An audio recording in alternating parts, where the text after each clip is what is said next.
Okay, go on. Okay. Okay, this is the December 7th Planning Board meeting of Irvington, New York. December 7th, 1941. Date which will live in infamy. President Roosevelt, Franklin Roosevelt, said that about events at Pearl Harbor 81 years ago. Okay. The minutes, everybody good with the minutes, Sarah? Yes. We have a motion to approve the minutes. Motion to accept the minutes from November. Second. All in favor? Aye. Any opposed? Lori, we're not gonna know when you vote or not, so if you're gonna do opposed, you gotta say something, because it's Got hard to it. do it. Agreed, not opposed. Okay, let me introduce everyone who's here tonight. We have Sarah Palermo will be the gatekeeper for the Zoom people, Ed Marin, the village building inspector, Doug Hahn, consultant engineer for the village, Mary Ann Stessich, the village attorney. Lori Davidowitz will be remote because she had some illness in her family. Dan McGillicott, I'm Caesar Manfredi, the chairman, Mike Smith, and Kevin Thurman. Kevin Thurman is his last night. He had, I forget, it was quite a while for volunteering on this board. These long nights, some of them were long. So let's everybody thank. Brief applause. Thank you very much. Thank you, Kevin. All right, the order for this evening. Number one, if I can find it, is 1 Langdon Avenue. Number 2, 2 Barney Park. Number 3, 16 North Dutcher Street. Number 4, 9 Hancock Place. Number 5, 3040 South Broadway. Number 6, 39 Matheson Park. Number 7, 20 Elm Park. Number 8, 33 Osceola. I guess I wrote something wrong here. Number 9 would be 15 Jaffrey Court. For some reason, I wrote 15. No 15. Okay, number 1. 2022-20, 1 Langdon Avenue. If you're here to represent the application, if you could please hit the raise hand button. Yeah.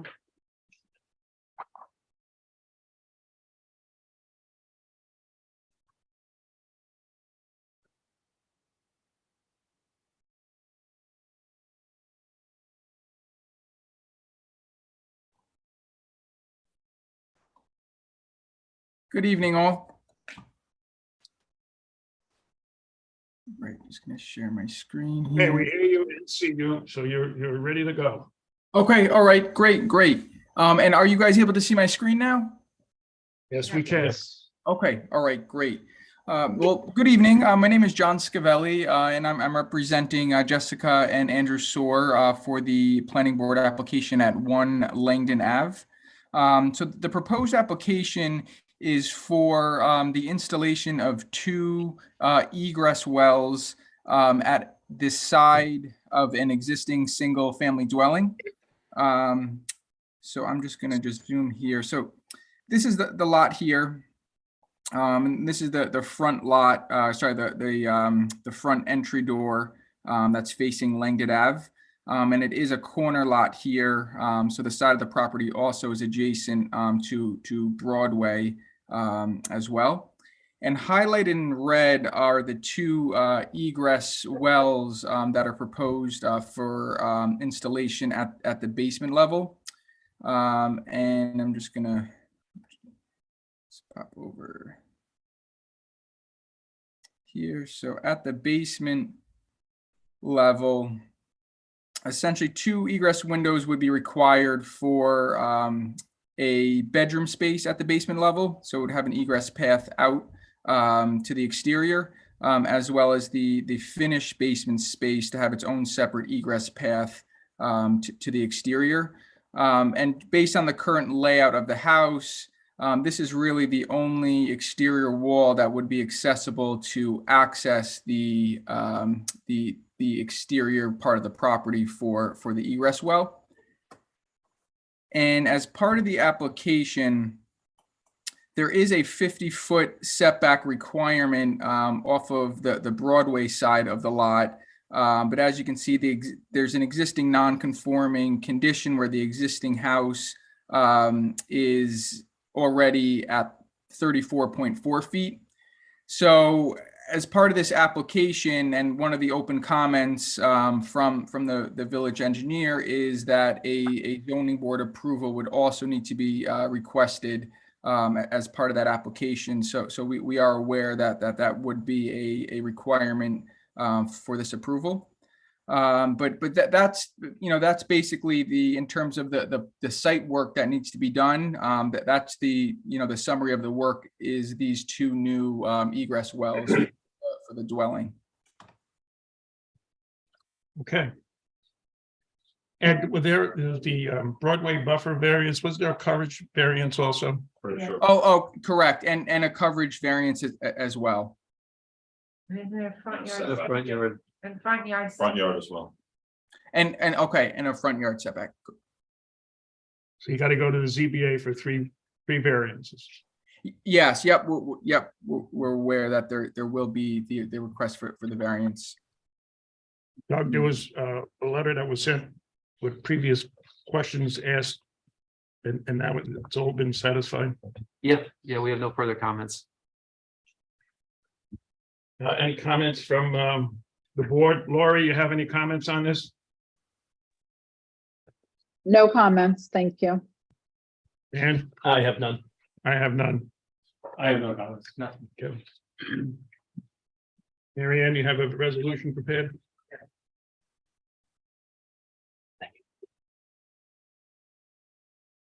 You have to get it. Yes. Whereas in June 2022, Jessica Soar applied for site development plan approval to construct 2 new window wells on her house at 1 Langdon Avenue, which is located within the Broadway buffer. And whereas the proposed construction exceeds permitted coverage, is within the required front yard setback, and is located in the 50-foot Broadway buffer, therefore requiring variances from the Zoning Board of Appeals. And whereas Han Engineering reviewed the plans and in memoranda dated May 31st and August 2nd, identified a number of issues, all of which were addressed in subsequent submissions. And whereas the planning board held a public hearing on the application on August 3rd and December 7th, and whereas the action is a type 2 action under SEQA and therefore requires no environmental review, now therefore be it resolved that the planning board grants the application for site development plan approval for the improvements reflected in the drawings entitled 1 Langdon Avenue, prepared by Res Real Designs, and then the sheets are specified, subject to obtaining variances from the Zoning Board of Appeals for coverage, front yard setback, and encroachment into the Broadway buffer. Any questions on the resolution? No. Sarah, anybody in the public that have any comments on the plan or the resolution? No, nobody's raising their hand to speak, and there are no comments in the chat. We have a motion to approve the resolution. Motion to approve said resolution. Second. All in favor? Aye. Any opposed? Aye. Laura, you might want to authorize Sarah to sign for you. Laura, you got to authorize Sarah to sign for you. Okay. You taking my vote now? You ready for me? We're ready. Okay, I approve and authorize Sarah to sign on my behalf. Thank you. Okay, thank you. Number 2, Okay, thank you very much. 2019-20. Oh, thank you very much. You did a Yeah, good thank job. you. Thank you. Thank you, thank you, Good luck at the ZBA.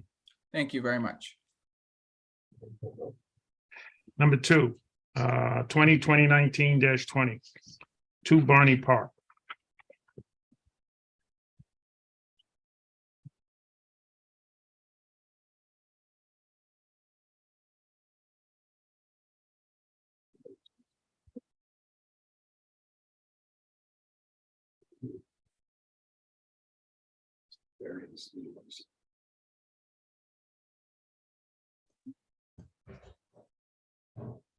Sarah, are we working on?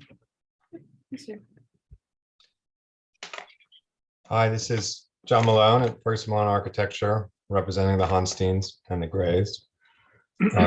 This is a revision to an approved site plan for an extension to a walkway connecting two portions of the project. The change involves the extension of the walkway from the proposed stairs at the side entrance to the basement stairs. It's approximately 60 square feet. We understand that we would need to revise our coverage variance in order to do this. Our coverage, even with this addition, is still below the existing coverage, so we still have a slight reduction from the existing coverage. I'm not sure if there were no comments from the engineer other than the requirement of updating or receiving a variance for the increased amount. I don't know if the board has any other questions. When I went over this, I thought you might have removed some coverage somewhere, or did you? I think everything else is left as is. I think that I don't believe so. I think everything is the same as it was. Except this one? The add is really between here, this area right here has just been added. This is basically connecting this pad to this stair. That's the only change. Okay. Any comments from the board? I have no questions. I don't have any. Mike? No questions. No question. No Sarah, any- questions. I'm sorry, Lori, I looked at your empty seat and I forgot you were up. That's okay. No Uh, question. Sarah? Nobody's raising their hand to speak and there were no comments in the chat. All right, John, you'll have to wait till next year. Okay. I'm only kidding. Mary Ann, you have a resolution? Whereas on October 2nd, 2019, the planning board granted site development plan approval to Laura Gray and Robert Honstein to construct an addition to their house at 2 Barney Park, along with a patio, walkways, and other improvements. And whereas in 2019, the proposed improvements received a coverage variance from the zoning board of appeals. And whereas in December 2022, applicants applied for revised site development plan approval for additional walkway on the site, which requires a new variance from the zoning board of appeals. And whereas Han reviewed the plans and in a memorandum dated December 2nd, found no issues with the application.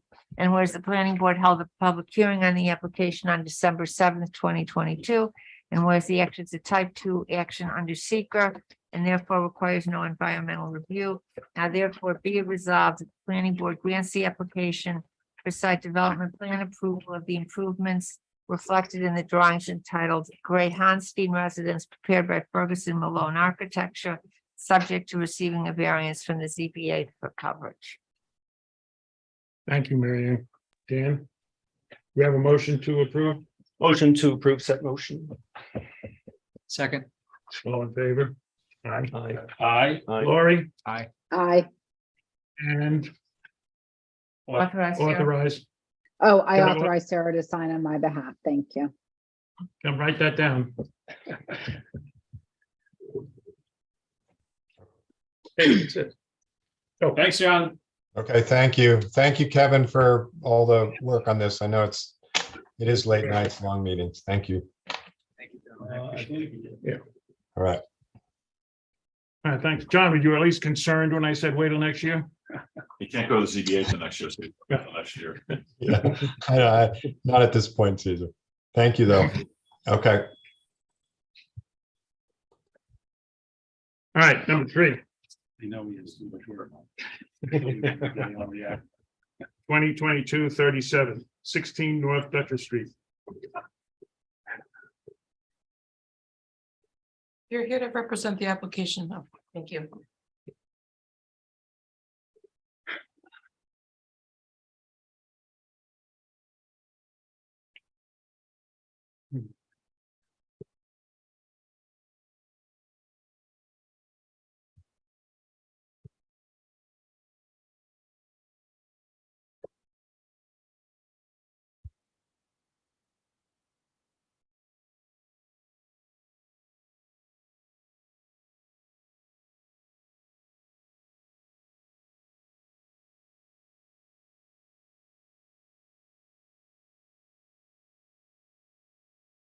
Hello, anybody coming on? He's here. It's just. like it's connecting to buffering audio. Gets 2 more minutes and he's out.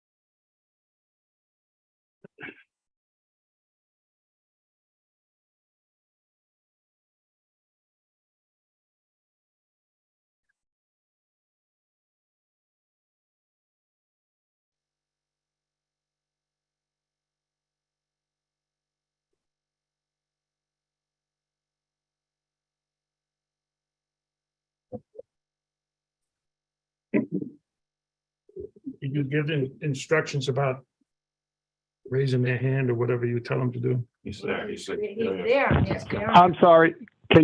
I'm here. I apologize, guys. Can you hear me now? Yes, we can't see you I if apologize. you're gonna share a screen Yeah, with us. I think I can share the screen. Just bear with me. I apologize. I got myself set up and my laptop crapped out on me. So just give me 1 second, please. So I'm trying to do this on another computer that I'm not familiar with. Let me just see if I can bring this up.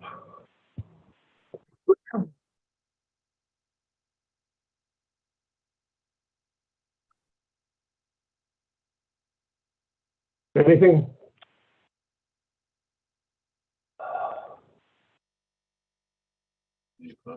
Sounds like a no. We saw your screen for a minute.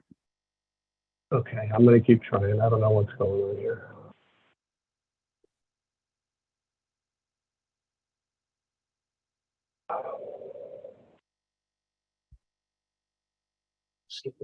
We're gonna try to put it up ourselves here. Just give us 1 second. Oh, I got it. See Perfect. it? Great, great. Okay. Again, I apologize. Just getting used to this. So, okay. This You got a bunch of application. demerits already, so. I hear. Okay, Kaplan residence, this is 16 North Fletcher Street. Matthew Barron is representing the applicant.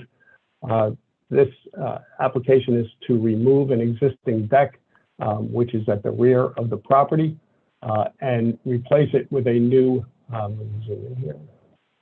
Replace it with a new flagstone patio at grade. There'll be a new stone steps that come out from the existing doorway, and then we'll step down onto grade level onto this patio. The motivation behind this was the owner just wanted to have a little bit more of a yard. The deck kind of intrudes into that backyard space, so we're going to replant this area with new grass. I know there was a question from Han Engineering about drainage. Again, it's only 200 square feet of improvement. And the idea is that we're going to basically just have natural runoff into this landscape buffer. I did read through Han's comments. I will touch base with Doug later in the week or early next week and just get a couple of clarifications. I think there were some questions about the contours and how this grade is, but it's pretty flat.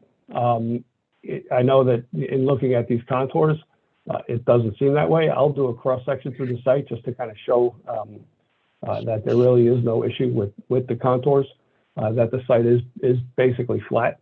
And if I can do a new share, I can get these pictures up. I don't know if you can still see the screen, but just a quick look at one of the pictures, you can see how flat the site is. This will give you this picture. It's not a great picture, but I don't know if you can still see my screen. Yes. Is it showing a picture? We see Okay. the deck. So this gives you an idea. Yep. So this is the deck that's being removed. And the site, you can see there's a little bit of a swale here by the garage, but after that, it's pretty flat. And we are basically cutting it back to about this point where this walkway ends. So the site right there is flat. And again, I'll clarify this with Han, but that's the intent. Okay. There's some comments from our landscape architect. That's part of Han's. There were a few about this Japanese maple. This is at the front of the house. There's also, you can see it in this picture, there's a small cherry tree in the back here.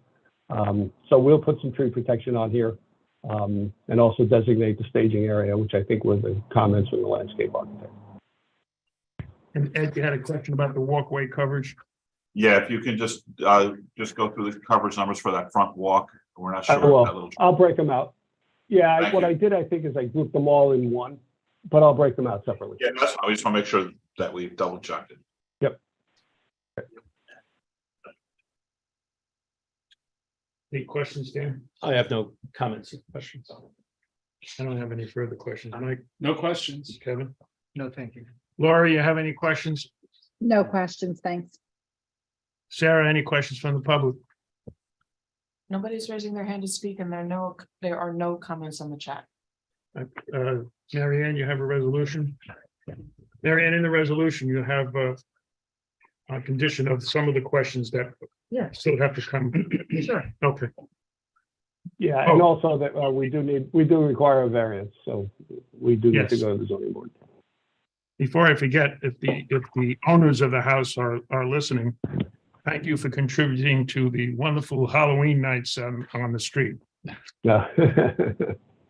If Roger's not on, I will let him know.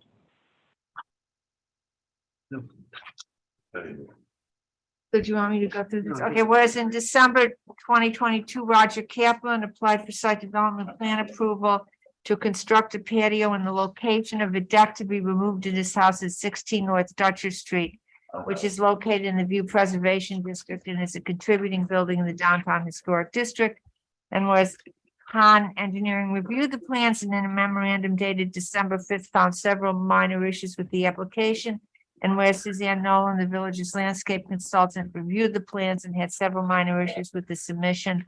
And whereas the planning board held a public hearing on the application on December 7th, 2022, and whereas the proposed improvements would not negatively impact the view of the Hudson River from neighboring properties. And whereas the action is a type 2 action under SEQA and therefore requires no environmental review. Now therefore be it resolved that the planning board grants the application for site development plan approval of the improvements reflected in the drawings entitled Kaplan Residence prepared by Matt Barron's architect, subject to complying with the items listed in the Han memorandum dated December 5th and the Nolan memorandum dated December 5th. No, I don't think there is a variance, right? No, we'll straighten out with them. when we talk. Yeah, no, there's There's no variance required. No, and the reason is because it's all the patio is totally within the area where the deck was. The deck had a variance and it's totally within that area. so Because the it's- deck had a variance. Right, Right. and it's not changing. Oh, I see. Okay. within that area, so therefore you don't need a variance. If you were moving it, if it was a little bit off, but it's within the variance you already have, so you don't need a new variance. Thank you, Mary. Perfect. Thank you. That makes Just sense. stating for the Appreciate it. record, I authorize Sarah to sign on my behalf. We didn't get there yet. Sorry. Any comment on the resolution? No comment on the resolution. We have a Well, motion. I do have a motion though. We have a motion. I do have a motion. We have a second. Second. All in favor? Aye. Laura, you're on. Okay, I authorize Sarah to sign on my behalf. Thank you. In favor. In In- favor. In favor. Okay, thank you very much for the presentation and we'll be moving on. Thank to you, the guys. next. Thank you. Have a good night. Now I lost my place here. Number 4, 9 Hancock Place, that's 2022-33.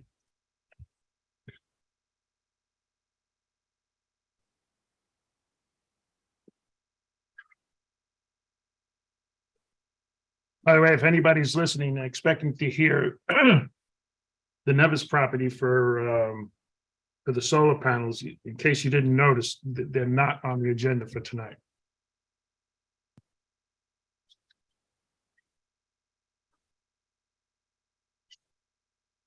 We see you. You got more than one.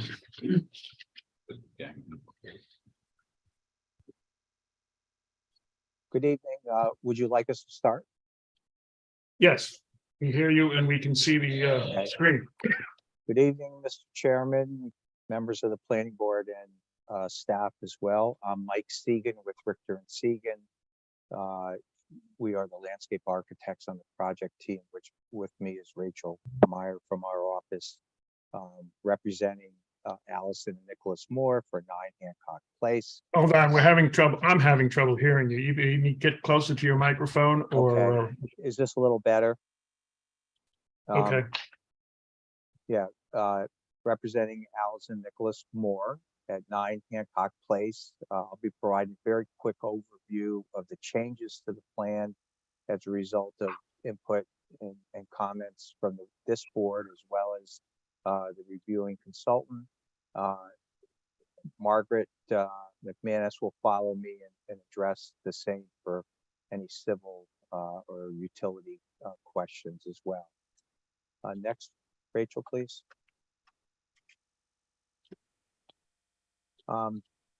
Here's the site plan that we reviewed at the last meeting. There's really no changes to the plan, very minor.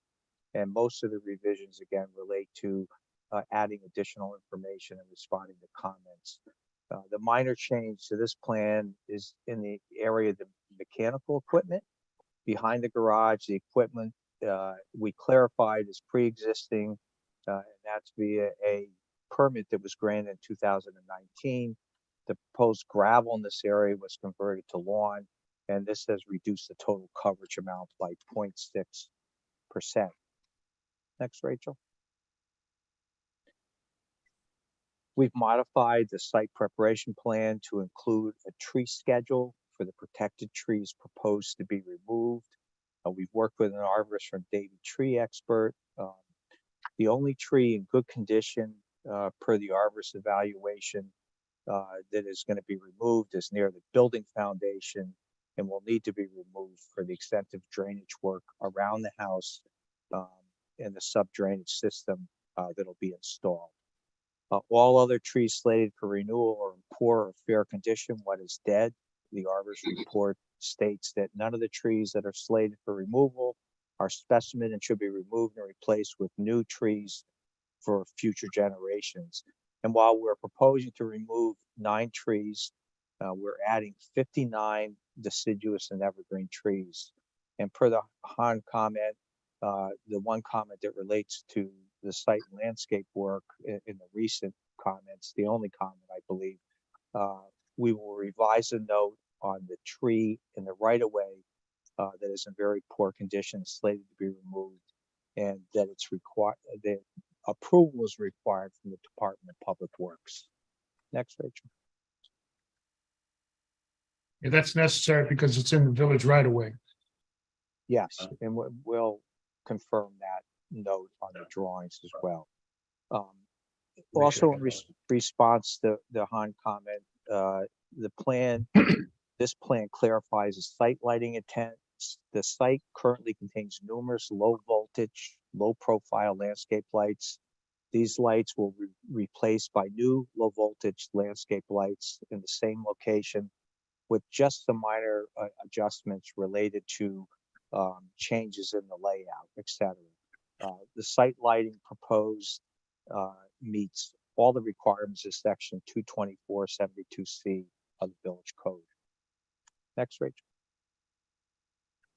There are no changes to the grading plan except we've added 3 proposed stormwater outfalls and level spreaders, which Margaret will discuss shortly. Next, Rachel. The planting plan has had some very minor changes based on comments from the landscape architect, and so we changed or replaced 2 plants that are on the they're not as far as I know, on the base of the list, but on that borderline. So we responded to her comments and substituted two plants that were acceptable to her. And based on the chairman's comment about making it clear what the plant call out abbreviations stand for, we relocated the plant list from a plan that was farther in the set on this sheet to make it easier to understand what specific plants were related to the various abbreviations. Next. And that was on the north boundary by the driveway. Yes, Right. yes, and we clarified that too, yes. We modified the lot coverage calculations to reflect that change in the mechanical equipment area and to add a small segment of walk at the front of the property by the road that we had missed. This resulted in the proposed coverage being 62.6% over the allowable, 36.3% greater than existing. This is a reduction of about 0.6% from the original submittal. Next, please. In response to a Hahn Engineering comment, we have included this neighborhood coverage comparison drawing illustrating where the applicant's proposed coverage falls relative to the surrounding neighborhood. If you look at the 15 homes within the study area, 9 Hancock is ranked 6th, or in the middle 5 grouping relative to Could percent. you blow up the chart? Blow it up a little bit. A little more.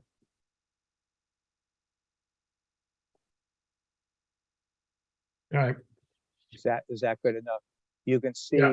in the middle chart, 9 Hancock is in that middle third of the neighborhood. There are 5 that are a higher percent coverage, and certainly 5 well below it as well. So the coverage proposed appears compatible with the surrounding neighborhood context and certainly seems within that range. Next, please.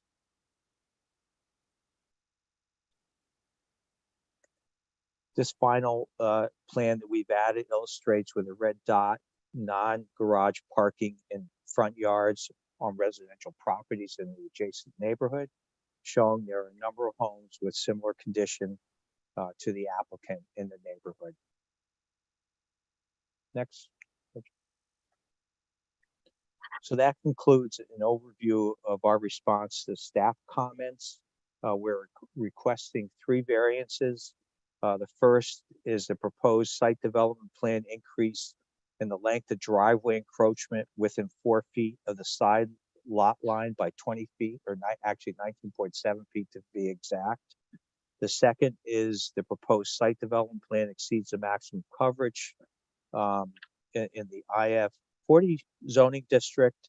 The site-specific maximum coverage based on lot size is 11.1%.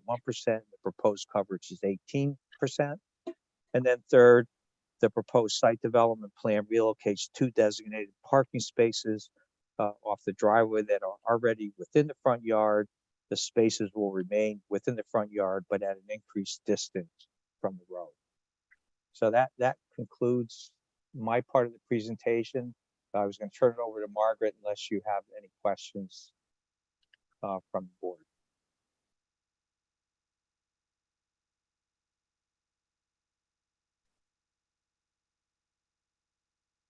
Margaret, you're on.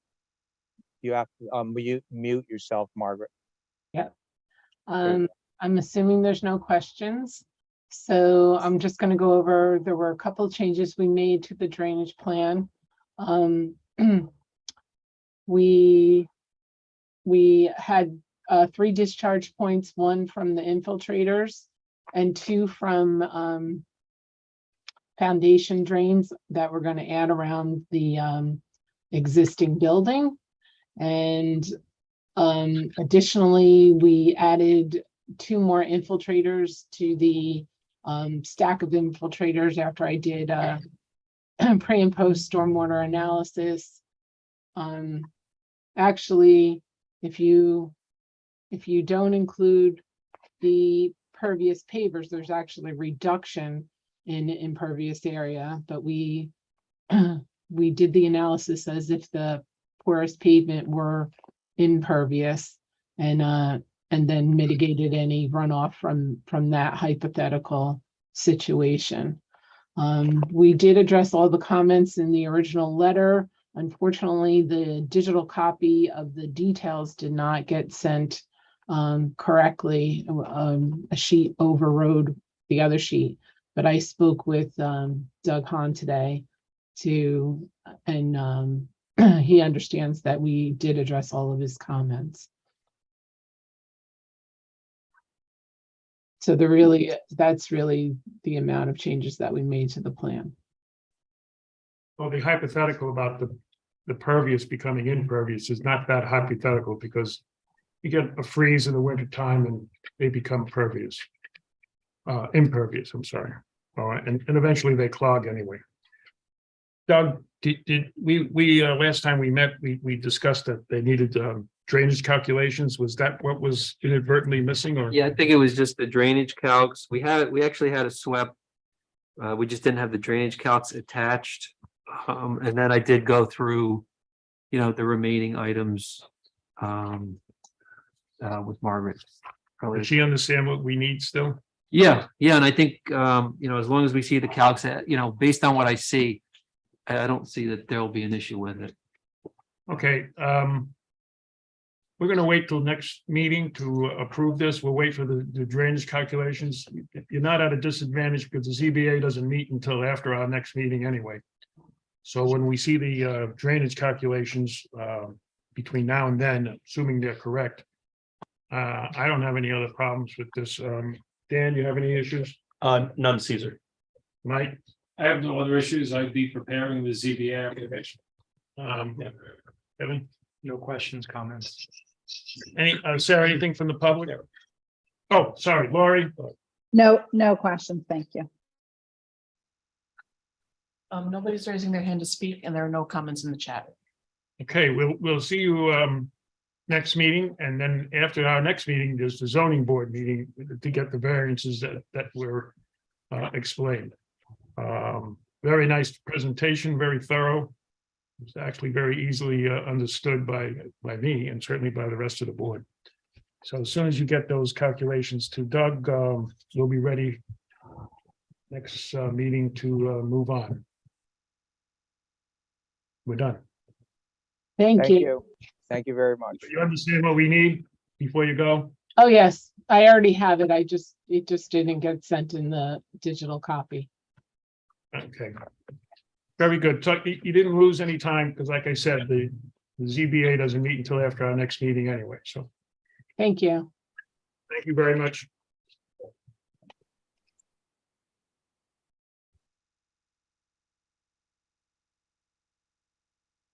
All right, whoops.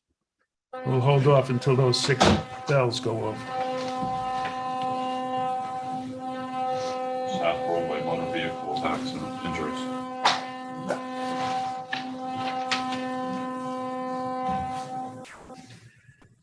All right, next is number 5, 2022-30. The address is 30-40 South Broadway.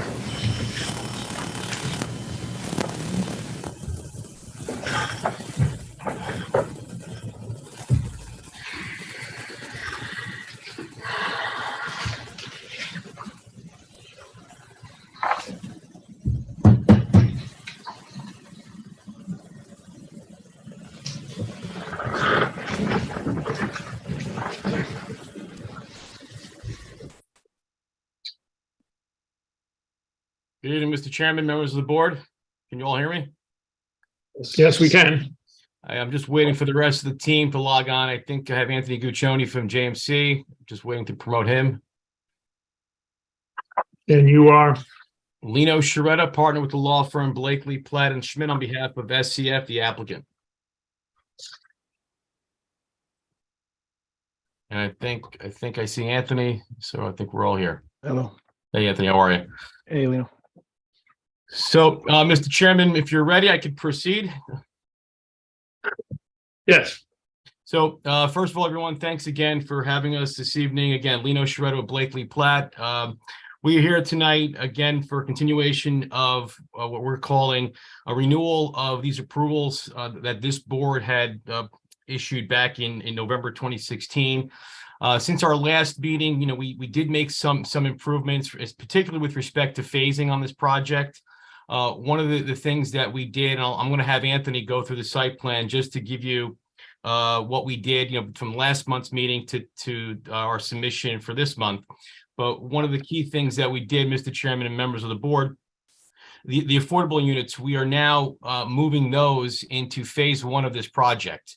Your original resolution from 2016 didn't contemplate that. It contemplated the affordables, but not when, and didn't say when or guarantee that they would be built. But with respect to our phasing plan, we are showing now the affordables on the main site, which I'll call 30 South Broadway, because this property consists of the McCon Stern House on 40 South Broadway and the main property, which I'll call 30 South. So the affordables are being moved to the 30 South Broadway site, which is a little different than what you had previously. If you recall, you had 2 affordables that were proposed at the McCon Stern House years ago. But for reasons that I'll have Anthony get into, we just thought this was a better plan, doing it the way we were proposing. So hopefully the board will look favorably upon this. I'm going to turn it over to Anthony just to go over some of the changes that we did. And hopefully, Mr. Chairman and members of the board, if all goes well, we did receive comments from Han Engineering. I would hope we would be in a position after this evening to hopefully have this thing, resolution, hopefully prepared. And I'm willing to work with Mary Ann, whatever she needs for next month, if that's possible. So without further ado, I'm going to turn this over to Anthony. Anthony, if you can pull up the site plan or share the screen, you can do that. Sure. Thank you. I'll share.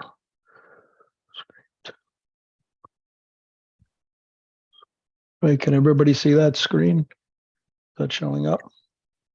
Yeah, we can, Yes. yes. Okay.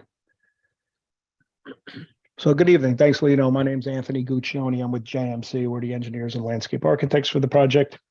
As Lino said, I'd like to just kind of provide a comparison between the 2 plans for the project, the previously approved project back from November of 2016, and the current plan that we've just submitted to your board recently. Been meeting with Ed Marin and Doug Hahn and going through some of the items that would lead to this phasing that we've now are proposing to your board.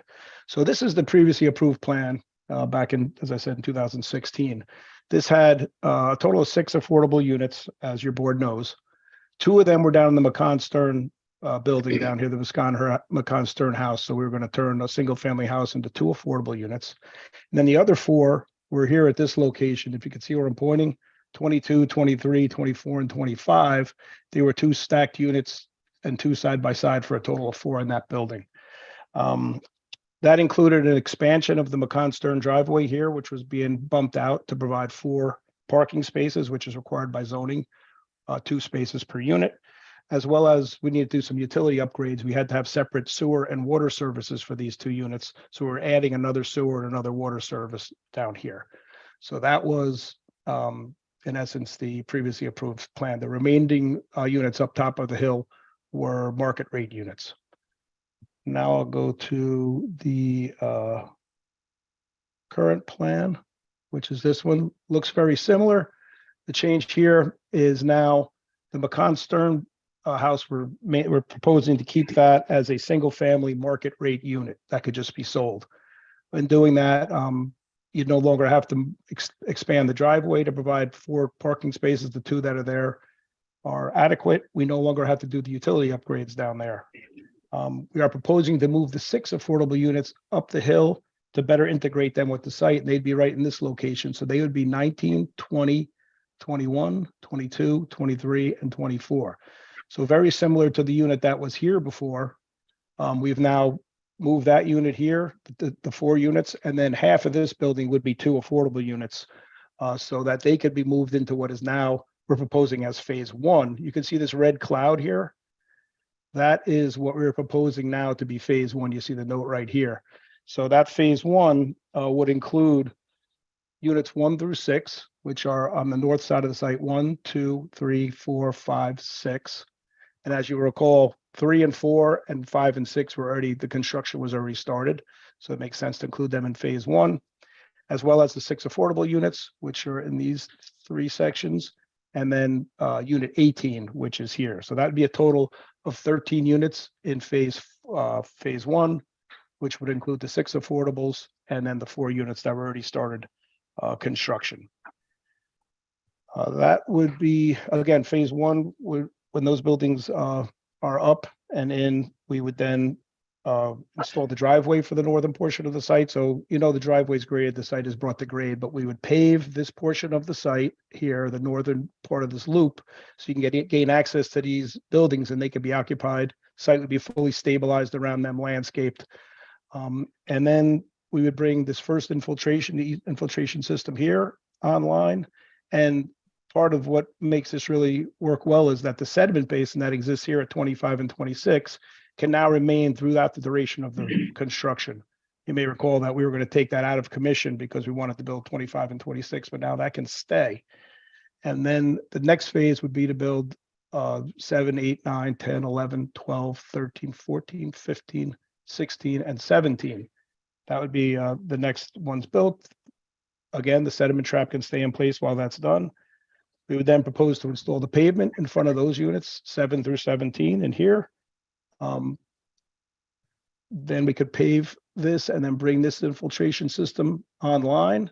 And then we could fill in the sediment trap and construct the final 2 units, 25 and 26. And at that time, the loop road could be established as a one-way loop road as it was intended to be when the project was initially proposed. So that really is the sequencing that we're proposing. Hopefully the board finds that acceptable. We thought that solved some of the issues that everybody was concerned with and makes a logical way to progress through this development. You have to answer any questions. Yeah. And moving the affordables to the, I'll call it the upper campus. Right. What is the change in square footage for the affordables from what it was previously approved and what it is now?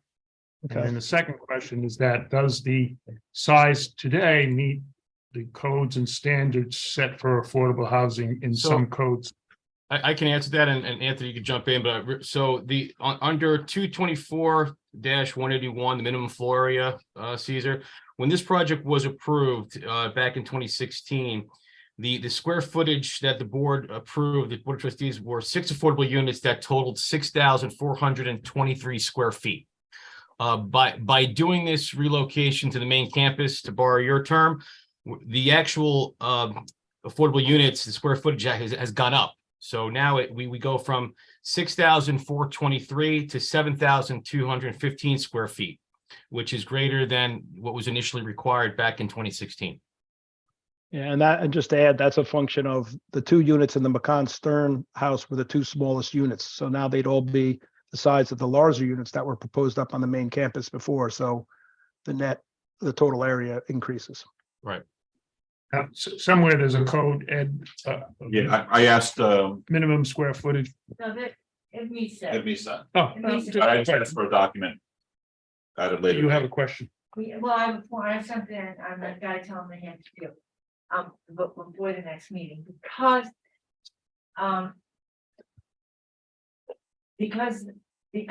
the units being smaller than, 80% of the other units under the code, you need approval from the board of trustees, which they had last time. The board agreed that they had the units be too big, doesn't make them affordable anymore. So they agreed, but the resolution was very specific about which units were permitted. So you've got to go back and research the resolution. Here it was stated. The board of trustees resolution that was dated April 4th, 2016. And very specific about which units were allowed. So you're gonna have to go back to the board of trustees and get a new resolution. I don't think it's any big deal. I'm sure they'll be fine with it, especially since there's more square footage. But you, as a technicality, you do have to go to the board. So if you get on the agenda, you can call Larry you can get your stuff on the agenda pretty quickly, so that you would have that done before the next, planning board meeting. Okay. Got that, Dina? Yep, thank you, Marion. We can do that. And you know the resolution? If you need a copy of it, give me a call or send me an email and I'll send it to you. Thank you. I think I have it. I'm familiar with it, but I will double check. But I remember seeing that one. And again, like you said, we're actually going more, not less. So hopefully there shouldn't be an issue with the trustees. So Yeah, I can't speak for them, but you have to cross that eye. Yep. Dot that eye. Yeah, dot that. I out. like to see fencing because you're maintaining that sedimentation basin to the very end. And not in a position to destroy the new infiltration basins. Right. I have a question on the lower campus, the single house. Yep. If I recollect, there's a property line around that house that would go along the owner of the house. Correct. That would be a not- subdivided lot. Right, and that and that property closes off the entryway if someone wanted to walk from the upper campus into what could be a picnic area on the rest of the lower campus. That's HMO property. There's no way they would have to trespass to go through the current gate to get to the property that everyone on the upper campus has a right to go to in the lower campus, except they would have to trespass on the driveway of the owner of whatever that property is. So you're going to need to come up with an access plan that allows so that the owner of that house doesn't put up a sign, you can't come on my driveway. You understand what I'm saying? Yes, I'll have to look at the subdivision plan again and see exactly where that property looked line at it. goes, but I We understand looked your concept, yeah. Yeah, the plat We looked at- create, the lot's And then- created. You just gotta. Do we have? The lot outline covers the current opening in the stone fence. So if you go through the current opening in the stone fence, you're literally on the property of whoever buys the house. Right. We'll have to Since take a look at that. So you're No, talking about it's- having some type of an access easement so pedestrians can cross that property. So that because the rest of that property on the lower campus is belongs equally to the people on the upper campus, but it's worthless if they can't get to it. But yeah, if I recall those, Caesar, I think that house originally was, I mean, all the McCon Stern in addition to the main campus, we're all going to be part of a condo, so HOA, right? Because they're all subdivided right now. The plat's been filed. So Right. yeah, The so copy we looked at had a property line for that house right. that blocked the entranceway. And unless you can bring up something that's different than what we looked at, you need to come up with an access. And can you, Anthony, can you put the cursor? I just maybe, Mr. Chairman, just show me exactly so we're. on the Yeah, I'm same trying to page. find the subdivision map if I could. I'm trying to find the plat. I'm sorry, I'd say that again. I said I'm trying to find the subdivision plat and I'm having a little trouble locating. Yeah, it. subdivision, bring up the subdivision plat, the existing or the proposed will both work. So Lino, something like an easement over, because you can't really move the wall because of the tree that's there. Right. So maybe an access easement would be appropriate. This way you're not changing the plat too much either. Here we go. There we go. That's it. Yeah. So you could just blow up and zoom to Oh, the yeah, McCon zoom Stern. in. There you go. Yeah, see, I So think the lot only goes to here. There's still plenty Right. of room to walk on this side of it. Yeah. Well, how are they gonna get there How from they that get side? there? It's too steep to go through the middle. Yeah, it is steep here. Unless you build a set of Unless you put a steps. zip line there, I don't know. Yeah, And if you add steps, you're over your coverage. So we don't want to do that. So, right, so an easement over the driveway would be the easiest solution, or moving the wall and tree we don't want moved. You just want it for access, correct? Correct. Yeah, It could be pedestrian access. Right. Okay. it has to be an access that whoever buys that house and the property outlined on that subdivision plat Doesn't shut out the Wouldn't be- access. can't walk across my driveway. Right. Okay. okay, we'll have to look at a logical spot to do that, yes. All that lower campus property is worthless to the people on the upper campus.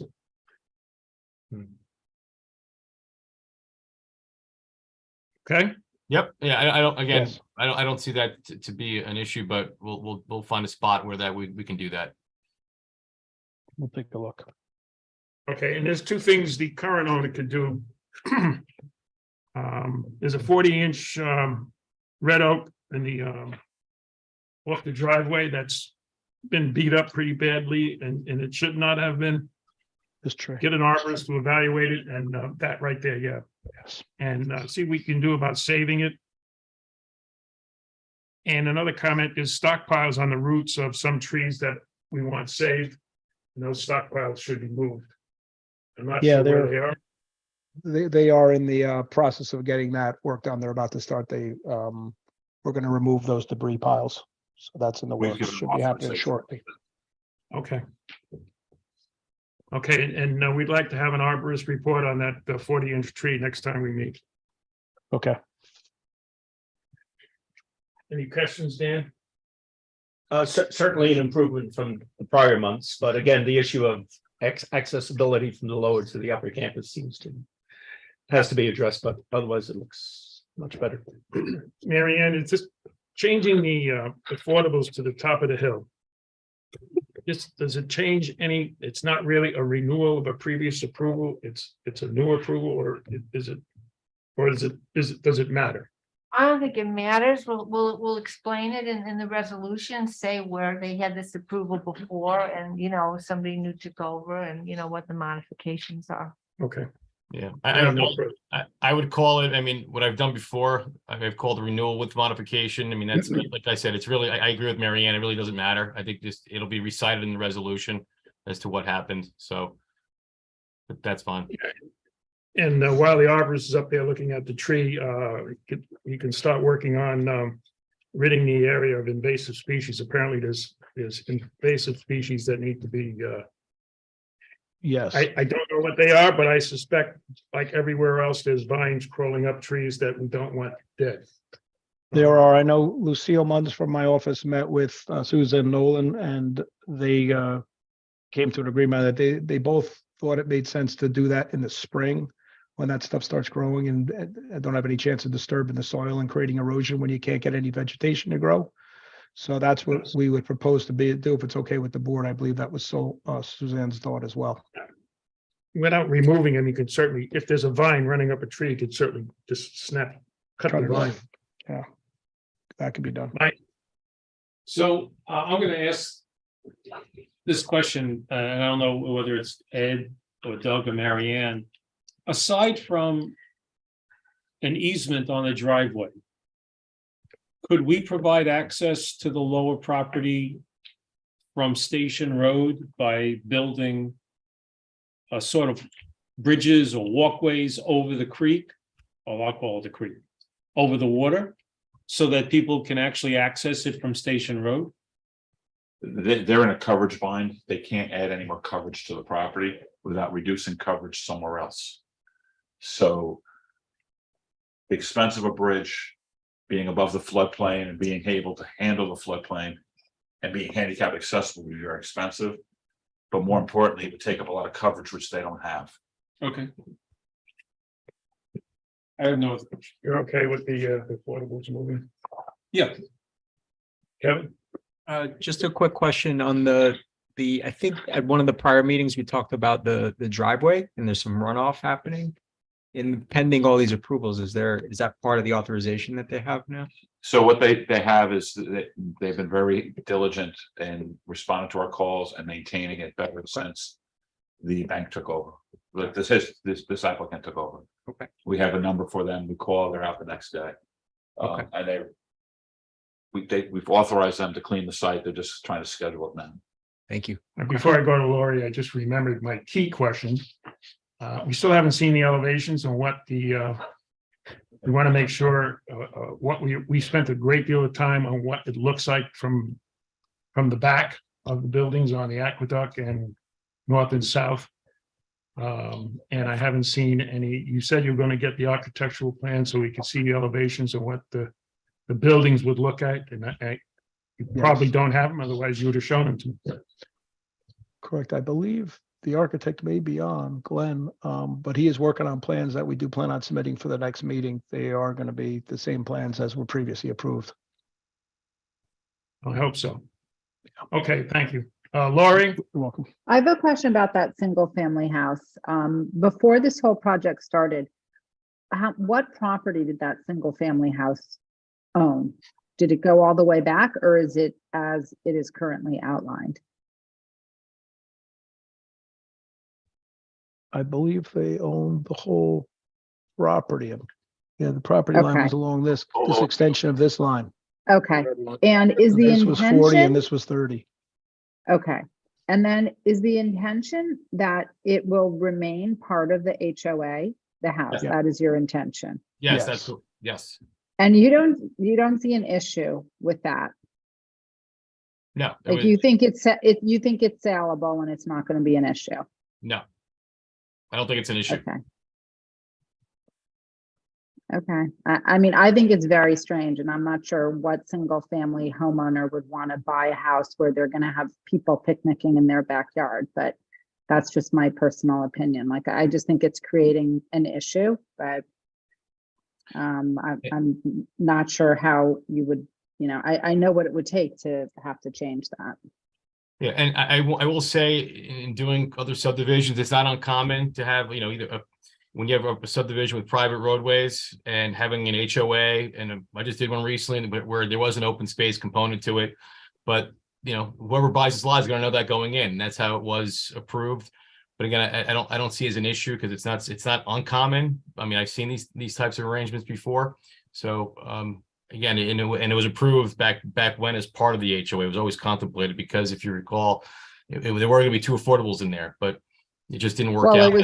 it wasn't being sold, it wasn't being sold as a single family home though. So I think it's a little bit different now what you're trying to do with it. I mean, I think it's better to incorporate everything into what Caesar's calling the upper campus, but I personally think trying to sell it as a single family home as part of the HOA will create a challenge, but that's the developer's challenge. Yeah, I think it was more of a challenge to keep it, to have two units there as opposed to keeping it as one. Just, going back and reevaluating this, it just made more sense to keep that as a single family. Sounds good. Thank you. These are just to follow up on that, because Lori raised a really good point. Besides, at the next meeting, showing what the access is, if in fact it's going to be an easement agreement, we need to see the terms of that easement agreement, and I need to review that before the next meeting. All right, you got that, Lena? I got it. Another thought occurred to me about the access to the lower campus.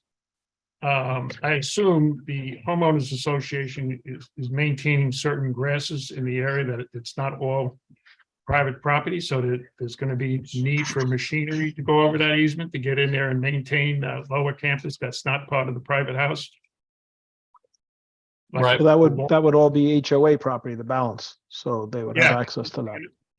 They're going to need machinery, a lawnmower at least, to go in there and cut the lawn. In addition to the people walking across the easement, it would have to be Right. suitable for mechanical lawnmower or whatever. It's a big lawn, so it's not going to be a little push mower. Yeah, the same people that would be maintaining the HOA property, they'd be maintaining all, the property around these upper units as well, and the landscaping and everything. I'm just saying, easement needs to be adequate to allow for that machinery to get in there. And like I said, it's not it's going to be a tractor of some sort. Right, for So maintenance access. Not only for people to walk, but maintenance machinery for the lower campus. To that point, in terms of a width or something, I mean, I'll ask either Marianne or Ed in terms of the width of an easement. I mean, 20 feet. I mean, I'm just thinking out loud here. How do you want a specific easement area, or how wide? Or you call the driveway area as the easement, Right. Yeah. just to make it simple. This way there's no fight later on. I did have one more question, only because I walked that property the other day. What's going to happen to the retaining wall that's between the house, the rear of the house, and the upper property? There's, there's a retaining wall that's above the house, McCann Stern House, and it, McCann Stern House you're talking about? yeah, Back here, the one back by the driveway? yeah. That- It's high up. I mean, it's sort of, it's not, It's halfway up the hill. you're yes, saying? it's halfway up the hill, and I don't know in what state of repair it's in, but I don't know what your plan is for it. And so I'm Yeah. just Yeah, I don't think there was a plan to modify that right now. It's kind of staying the way it's been. We could take a look at it and see if something needs to be done. I think it Okay. runs right through in here. It's part of that slope. Yeah. Right. it is. Yeah. Yeah, we could take a look at that. I mean, can I be heard? Anthony, can you Yes. hear me? Yeah. Hey, Glenn. Hi. Yeah, I'm sorry, Glenn board. just- yeah, I'm Glenn sorry, just- board. I wasn't able to become a participant early. I was just invited into it. I'm the original architect for the project, Glenn Shaveni, GRCH Architecture. And I heard you asked a question about the architecture of the buildings. And I just wanted to state that there is no intention to have any changes to the approved ARB buildings elevations from the original application to today's application. Nothing's changing in terms of my architectural documents. It's all staying exactly the same. In the words of President Reagan, trust but verify. So I'd like to see them. So Well, they also- we can print the Wait. document, we can print They all also the have architecture and send it to you. The approval, They have to be part of the package. to be the approved, to be in the approval, because we Yeah. list all Yeah. the drawings. They need to be redated, for, Yeah. We can And submit some them with the minor- next submission, right, Glenn, to the board? Yeah, all I have to do is print them. Yep. Just whatever you tell me to print, I'll print. If they're not changing, if a building isn't changing, why, does it need a new date? well, the initial approvals with that architecture expired, so that's why we're here. So, I leave that up to the village if they want new dates, but if it's not changed, if it's exactly the same, if you want to refer to those plans, and that's probably the reason why, because it did expire. Lino, give us new dates, just to make sure it's easier to confirm the process. But you're gonna have to do a little bit of modification on the elevation for the affordable change. The Yeah. one where the You mean that affordable is one- attached to that the one market building? rate. One Yeah. building, Right. yeah. And then you'll Now, have to just re-identify the swap of the affordables and the two market rate. That's fine. Does Nothing- that new building, modified building, that has to be inserted in the part of the documents as well, because right now we don't have anything on that. Yeah. As of I yet. mean, if you can get it, it'd be great. If not, you'll have to address it in words in the resolution. I want to see it. Okay, he wants to see it.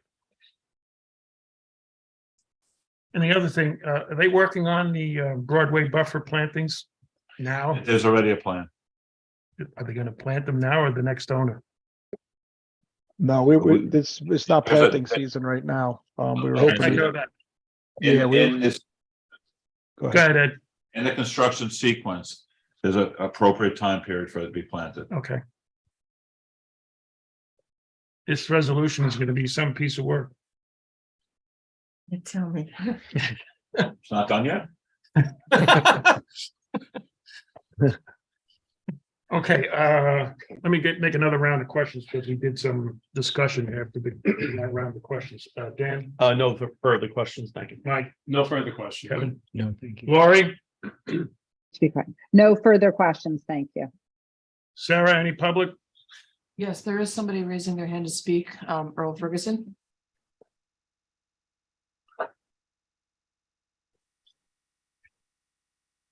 Hello, everyone. Hello, am I on? Yes, Okay. Hi, everyone. I just had a quick question about the private house down on Station Road. That property in the original application for this development was a subject of a density bonus.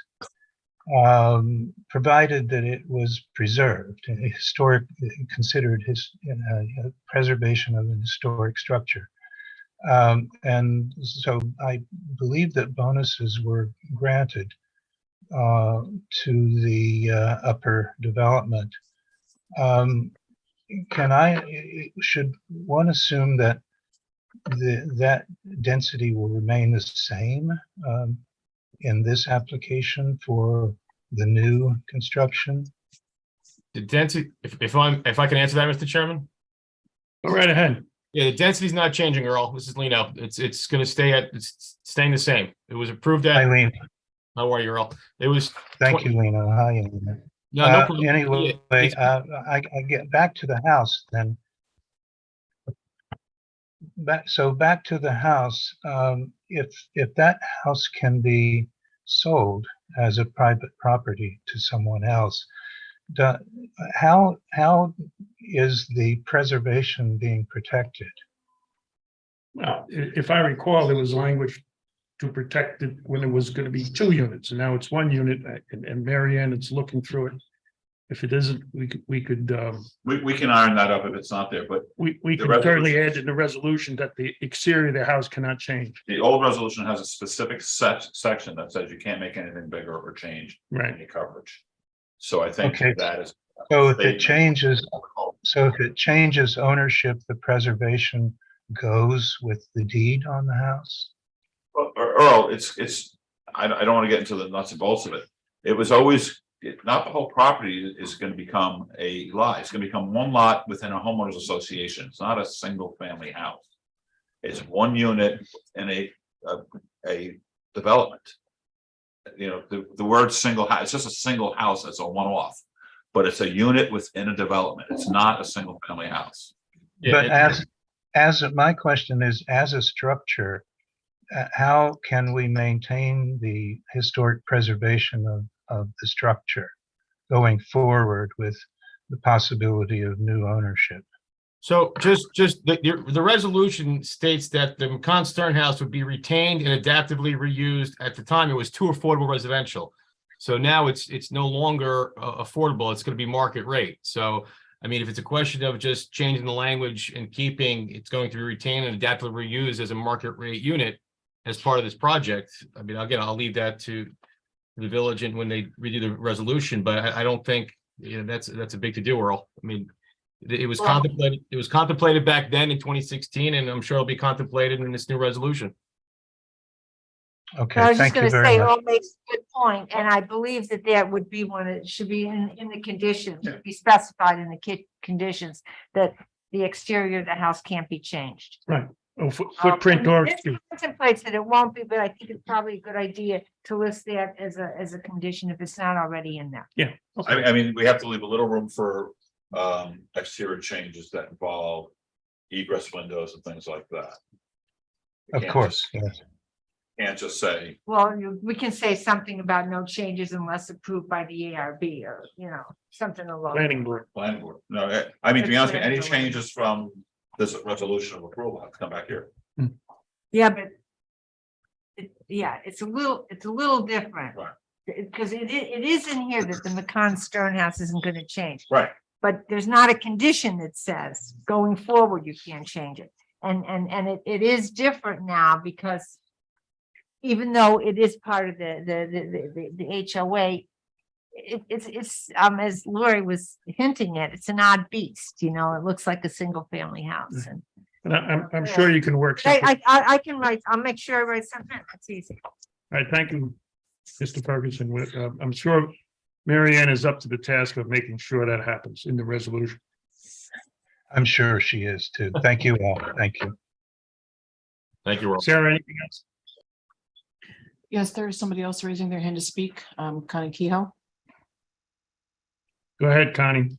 Yes, hi, good evening. I just, in a similar vein to Earl's comment, I'm remembering that on Broadway in the stone wall, there is a historic marker related to the Albany Post Road mile marker, and one would assume that that protection would continue. Am I right? It's in the resolution. That was in the Yes. It's in resolution. the old Yes. resolution. That was the original. Thank you. For those who do not know what she's talking about, inside the stone wall between the driveway and Station Road, there is an Albany Post Road mile marker from whenever it started. Much like in front of Mercy College, there's another mile marker, and they're rather historical. And Ed, there's a website that explains all these mile markers. Yes, there's a nice little handbook. If anybody's interested, you have to look carefully it's a marker inside of the stone wall. So when you're driving by, be careful, make sure there's nobody around you when you're staring to look at the mile marker. Thank you, Connie. You bet. Yeah, it's even before the revolution. It's the colonial era time when those were placed. So it is important and historic and interesting. Yes, when we approved the special permit for Mercy, there's special provision to protect the mile marker over there too. Good on you. All right, thanks, Connie. Thank you, Connie. Sarah? Anybody else? Yes, Earl Ferguson has his hand raised again. Earl, you got to put your hand down. What, Earl, you intend to speak again, or you just forgot to take your hand down? Yeah. Sarah? I gave him, Probably just left them. Earl? Earl's gone, I think.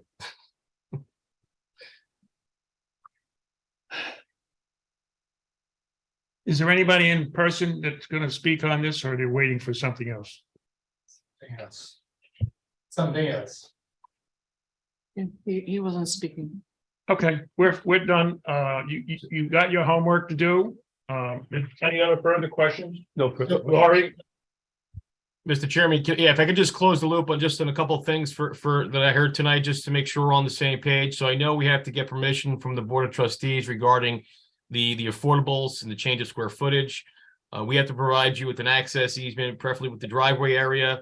We have to get you an arborist for the, I guess, the red oak, that we have to get you new drawings, elevations with new dates. And also including the McCon Stern House. That's what I have on my list. I just want to make sure that was also what the board had. And Mary Ann, we did the EAF, right? Yes, we did. Okay. So I know it's the holidays coming up, and I know this is, Mary Ann's thing, but would it be possible at least to be hopeful that we can hopefully get a resolution, Mr. Chairman, if provided, obviously, we get you all this documentation, obviously, because we have a little homework to do. At least have that started, that process. I'll tell you what I always told my daughter when she asked us something, maybe. Maybe. Okay. All right, we're done? That sounds good. We're done. Unless anyone else on the team has anything else, if you just give me, I don't know if anyone else on the SCF team have anything. I'm just asking. Thank you very much. Thank you. All right. Thank you for the presentation. I think the staging, I know you worked hard on it with Ed, and it seems like it's coming along. It's going to be a job for Mary Ann to get it all down in resolution, but I'm sure she's going to be right on top of it. Got a lot of faith. We can get it done. All right, thank you. Thanks. Thank you very much. Have a good night. Take care, everyone. Happy holidays. Everyone. Yes. Take care.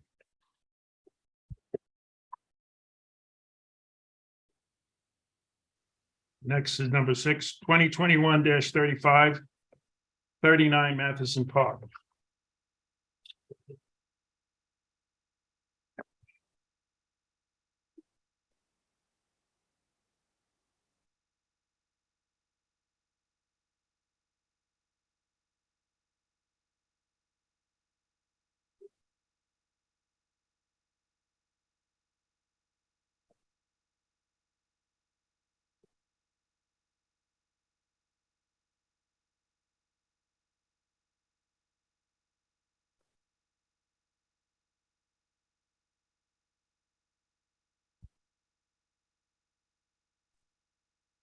Good evening, Chairman Manfredi, members of the board. Can you hear me? Yes. Hi, my name is Robert Cardello. Excuse me. I'm here representing Robert and Lisa Bittencourt, owners of 30. Before you start, let me make it clear. This is not a public hearing because they failed to make notice. So we are giving them the courtesy of listening to what they have to say. This is not a public hearing. There was no public notice. They'll have to have a public notice before the next meeting. Okay, go ahead. Caesar, since you're stating that, I have a question because I was a little confused on this. I didn't see a revision folder in the uploaded documents online. Well, Is that related? You'll go over what the changes are. I saw what the changes are, but I was just surprised there was not a revision document. That's true. Okay. Go ahead, make your presentation. So there is some additional items that were added to the site plan from about a year ago when you saw us last. These include a generator, a few condensing units, pool equipment, an underground propane tank, and a proposed well. While you're moving that around, is there any reason? Someone, either Lori or myself, asked about the pool equipment, and you said it was going to be in the basement, and now it's not in the basement. And The client is not comfortable putting the pool equipment in the basement, given the it appears potential to for me, water. yeah, it appears to me the location of the pool equipment and the propane tank is in a location for poor access for servicing. How are you going to get a truck back there to, or whatever people do when they refill a propane tank? I guess you run a long hose. We confirmed with the propane companies the length of the hose, and that was an acceptable distance. And what about the pool equipment? The pool equipment is managed by the pool company. There's no, other than simply walking back there to manage it, there's nothing that requires access for equipment or machines. All right, go ahead. That's really essentially it for the site plan. There's a couple other minor things. There's a trench drain that was added to the front of the garage based on the fact that honestly, water was directed towards the garage. And that was problematic.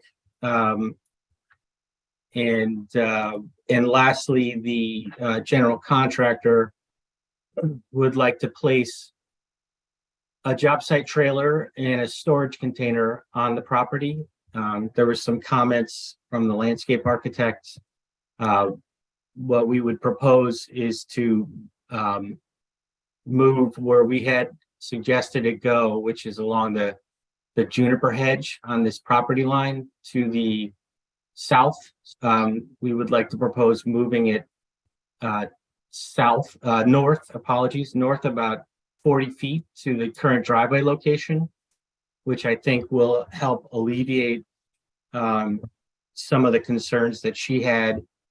And obviously, as a contingency to this potential approval, we will agree to any type of remediation, airspace decompression that might be required when those pieces are removed.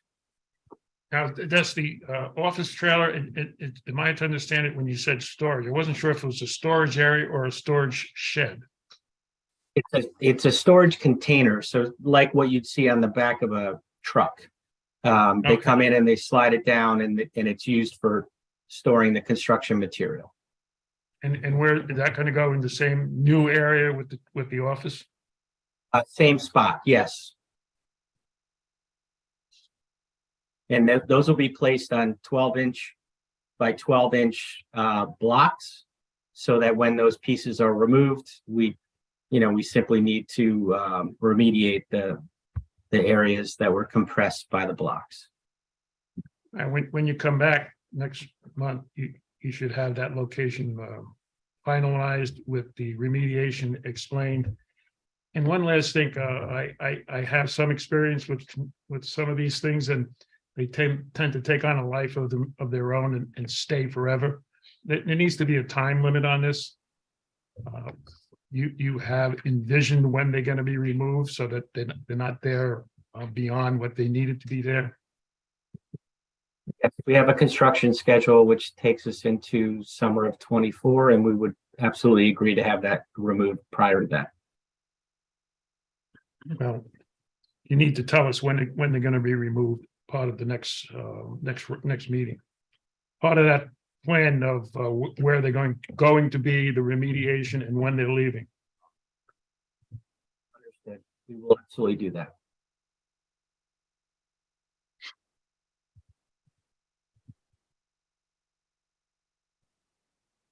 There's some other notes on here. I'm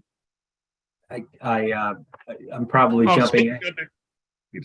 Speaking of those juniper bushes, go back to the plan there. Yeah, it is, when all the contractors come in, it's a big house and you're gonna have a lot of various disciplines. Envision something like 10 or 15 cars with trucks there. And the landscape architect's concerned with the previous location of that trailer. On top of the roots of those, of your neighbors' junipers. And the idea of truck pulling up, they like to pull up next to the office. So there could be some protection for those roots, a fence of some sort, of construction fence, root protection along the property line so they don't go pulling up to the junipers. I'd be happy to include that in the stipulation. The juniper hedge is tucked up pretty close along this property line, this southern property line. You could put a fence along there to keep the trucks off the roots. Absolutely, if that's something, yes, we can fence the junipers.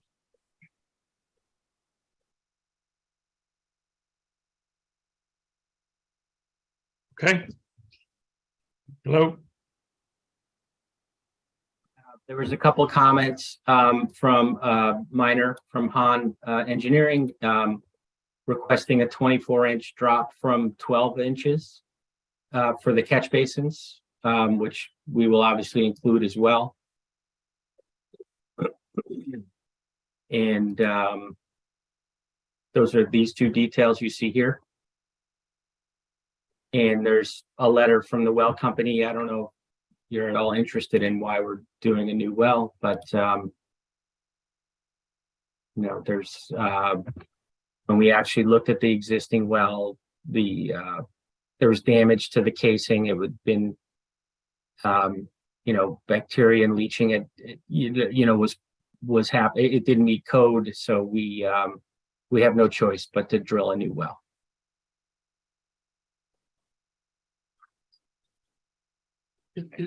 And is that well for drinking water or for watering or for the pool?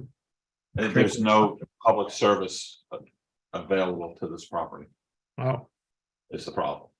But they have to make sure that the system is adequate for the fire sprinkler, the lawn work, and the domestic.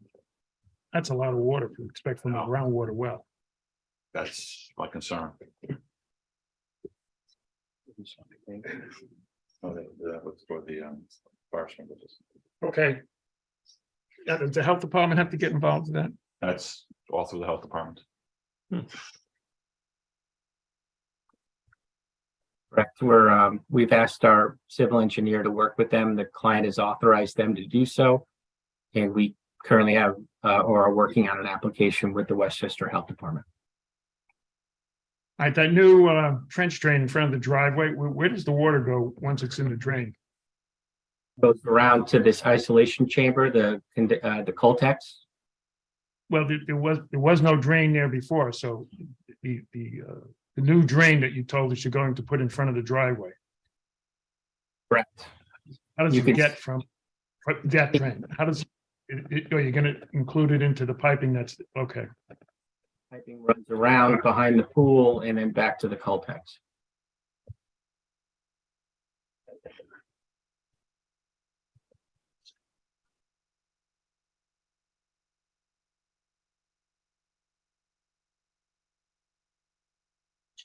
I'm looking at the contours. It looks like it's flowing downhill. Okay.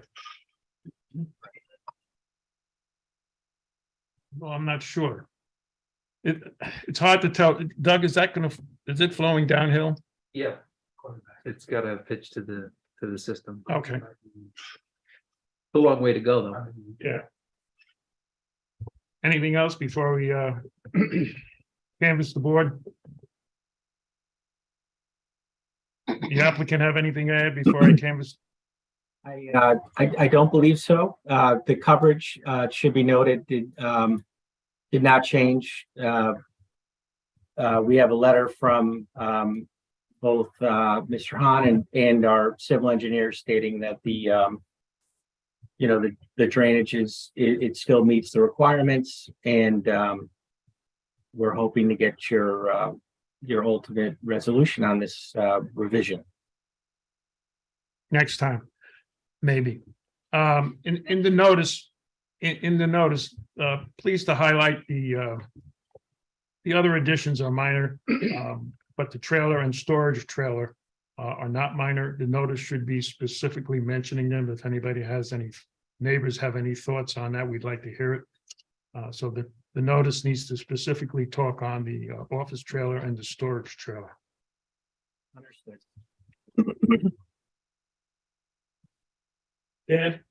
Just a question on the trailer and the container, on the size. Will it be a smaller tractor trailer, or will it be a 20-foot or 40 foot? abbreviated 20-footer? 20-foot or 40-foot is this question. Right, yeah, exactly. Yeah. Which one? Yeah. This is the original application, so this office trailer was in that Juniper line that your landscape architect was good enough to point out. So the temporary storage is 10 by 40. That's what was proposed. Okay. And the office trailer is what? 10 by 12, I believe that was the number. I don't have it listed on here, but I'll be sure to dimension it. Be sure it's in the next go around and probably in the notice, the size. Okay? Thank you. That's good. Thank you. Thank you, Dan. No, I'm done. Mike? No further question. No, nothing. Laurie? No questions. No questions. Thank you. Very much. You know, Sarah, you thank Sarah, because as I was going to Sarah, she pointed to you, Laurie. Any public? Nobody's raising their hand to speak, and there are no comments in the chat. Okay, we'll see you next time after the appropriate notice. Thank you.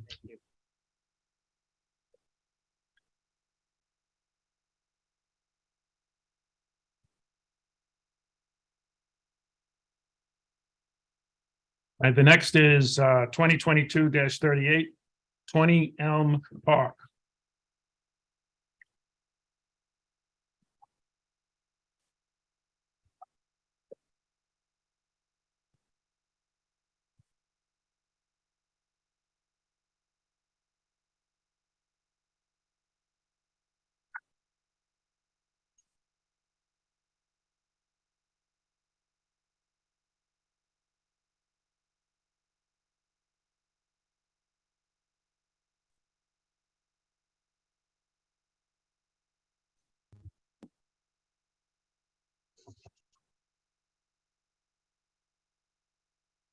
I think we also have our client, Tom Willingham.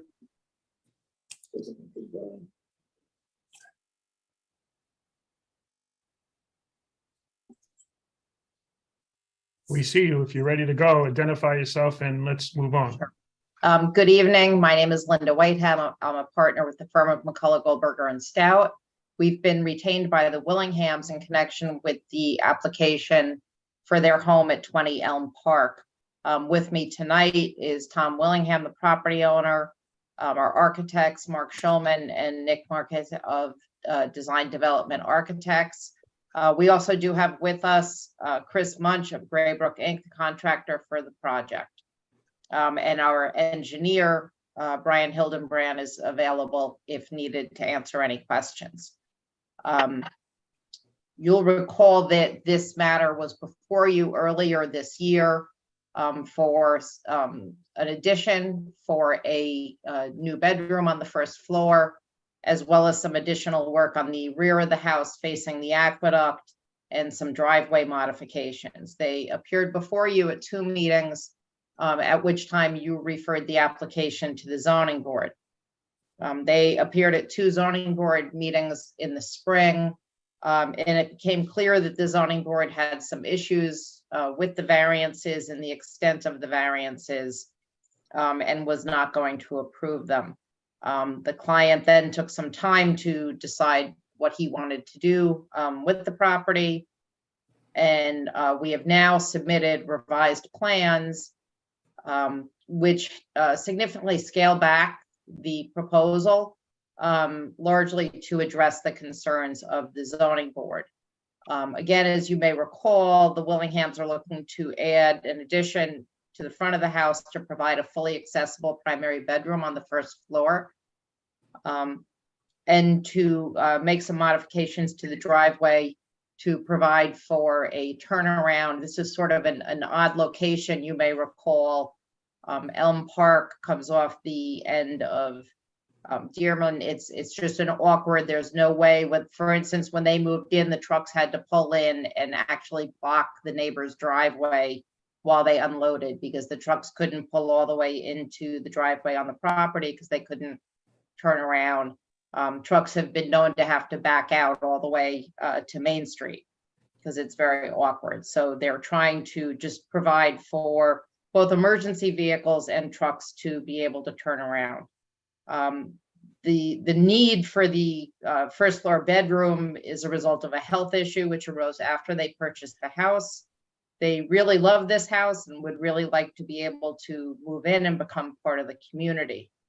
So they've really tried to work to improve this plan. You'll hear from Mark Schulman, who'll walk you through the revised plans in a minute. But just to summarize, we've reduced that first floor addition to only 324 square feet. The client has asked me to point out to you that when that change was done, it was with the intent of eliminating the need for an FAR variance at all. In all prior iterations here, the basement of this house had not been counted towards the FAR, including in prior plans 10 years back. So the architects proceeded on that assumption and prepared a plan that therefore would not require an FAR variance. After the plan was submitted for the zoning board, because our client was advised to go back to the zoning board first. But after the plan was submitted, we were advised that no, in fact, the aqueduct is considered the front yard and a portion of the basement therefore counts towards FAR, which put us over FAR. So applying that interpretation, which we don't necessarily agree with, an FAR variance is still needed. Although largely for the area of the basement, which is already existing, not for the addition. In terms of the coverage, there is already a parking area. It's being modified, so there is a slight change in the coverage. The house is already non-conforming with respect to coverage. But I know when they appeared before you last spring, there was a lot of talk about the coverage. There was a change made to reduce it at that time, and it has been further reduced in this plan.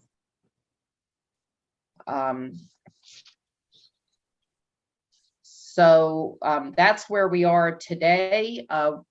The application did go to the zoning board last month as directed. The zoning board asked that we go to the planning board first. That's not true. Hold on a second for your dissertation. Building inspector has some thoughts on that. We had no idea you were coming into the zoning board until the submission was made.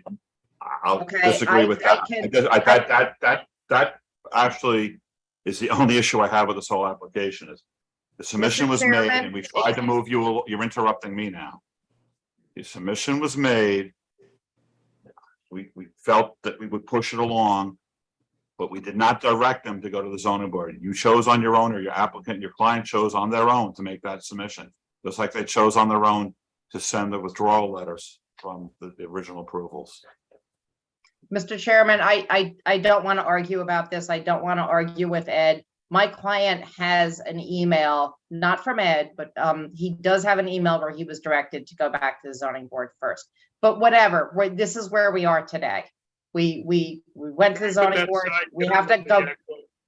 We put that aside and move on. Yeah, that's what I'm trying to do. So we were told to go to the planning board, so that's why we are here now, back at the planning board to present the revised plan to you. And we hope to be able to go back to the zoning board in January. We know you do meet again before the next zoning board meeting, so we are hopeful to address any of your concerns and be able to get back to the zoning board in January. We did receive the memos from Doug Hahn and from your landscape architect, landscape consultant. We have no issues with the comments, addressing the comments in those memos. Just one last thing before I hand it off to Mark. On our landscape plan, the landscape plan basically is the same as for the prior site plan. Our client would like to make some changes to it. There are no longer any trees being proposed to be removed, so the rather robust plan is not needed for mitigation. We don't want to make those changes if it's going to be a problem for your board, but we would like to still keep what we think is needed for screening of some of the new areas, but we would like to scale back slightly the landscape plan. And we'd be happy to discuss that with you. But for now, I'd like to hand it over to Mark and let him remind you what the plan looks like and show you the revisions. I'd like to answer what you said. We realize the landscape, our landscape architect realizes because you're not putting that pavement, the parking area in, those trees on the southern boundary are not going to come out. So there's no need to remediate what you're not taking out. So we're okay with not planting the plantings that were necessary because you were taking trees down. But you just go over it with Suzanne and there's some housekeeping things, some screening thoughts and some other plantings. The new plantings around, because now you don't have any patios, you're going to be putting plantings around the buildings. So housekeeping stuff with Suzanne, and it should be fine. Sure, thank you. We will do that. We can see her Suzanne comments. pointed out, you can tell them that they don't need to remediate what they're not taking down. So, Okay, thank you.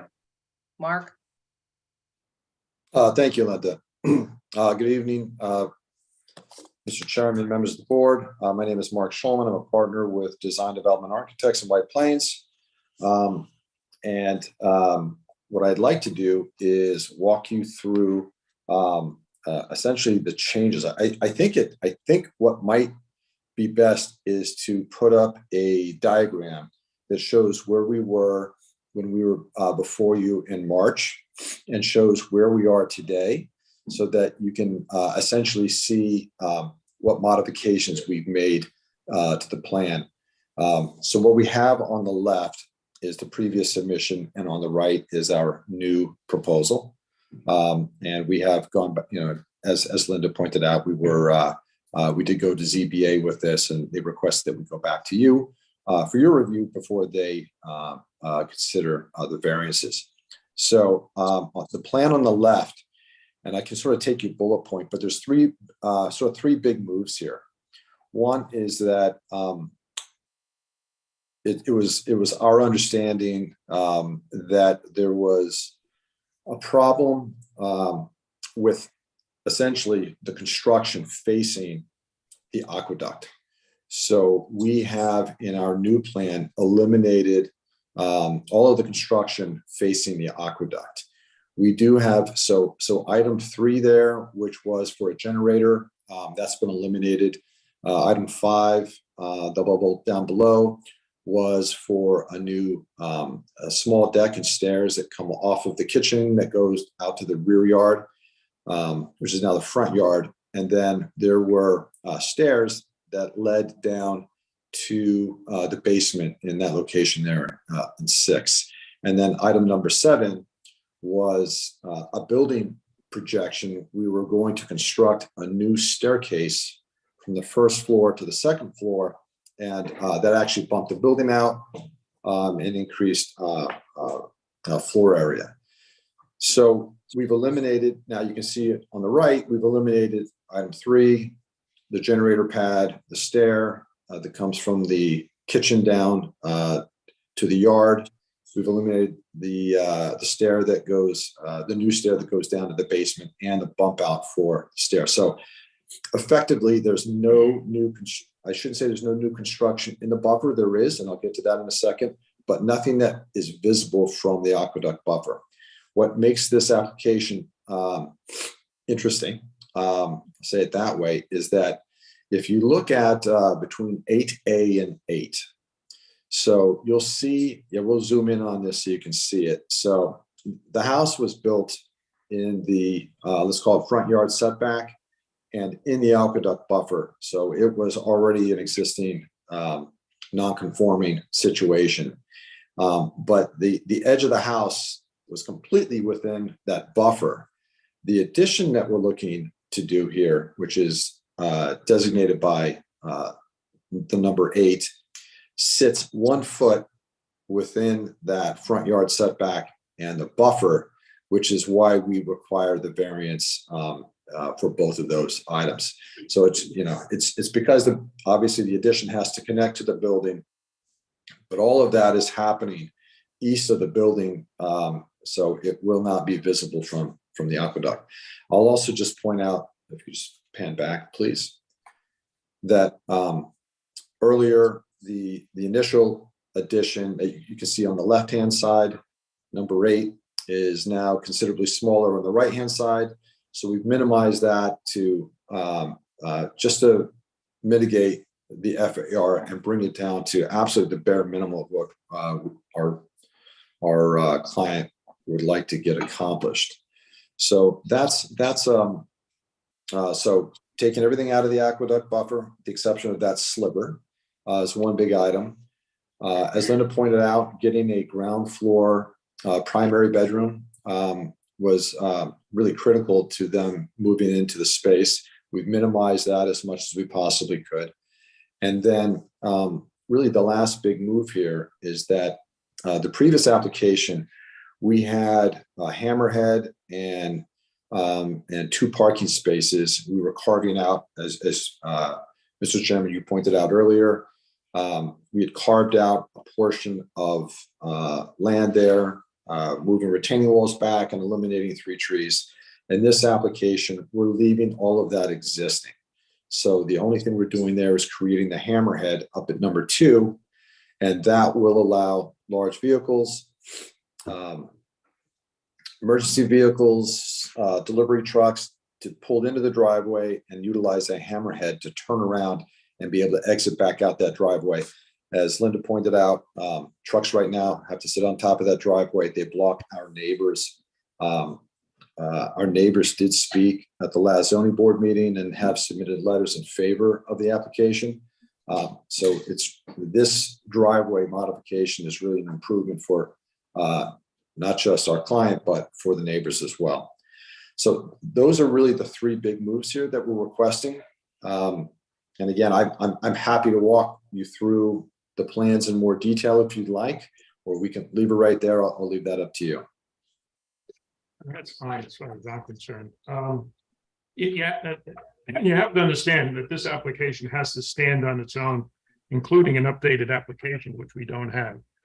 Was that in your memo? Yeah, that was what all the comments were. Okay. Yeah, that was in Doug's memo, and we will provide all the information requested in Doug's memo. Especially since the applicant withdrew the application. So this application, when you refer, well, it was in the previous application, but that doesn't count. It has to be in this application. Right. So that we have a complete package that we're approving.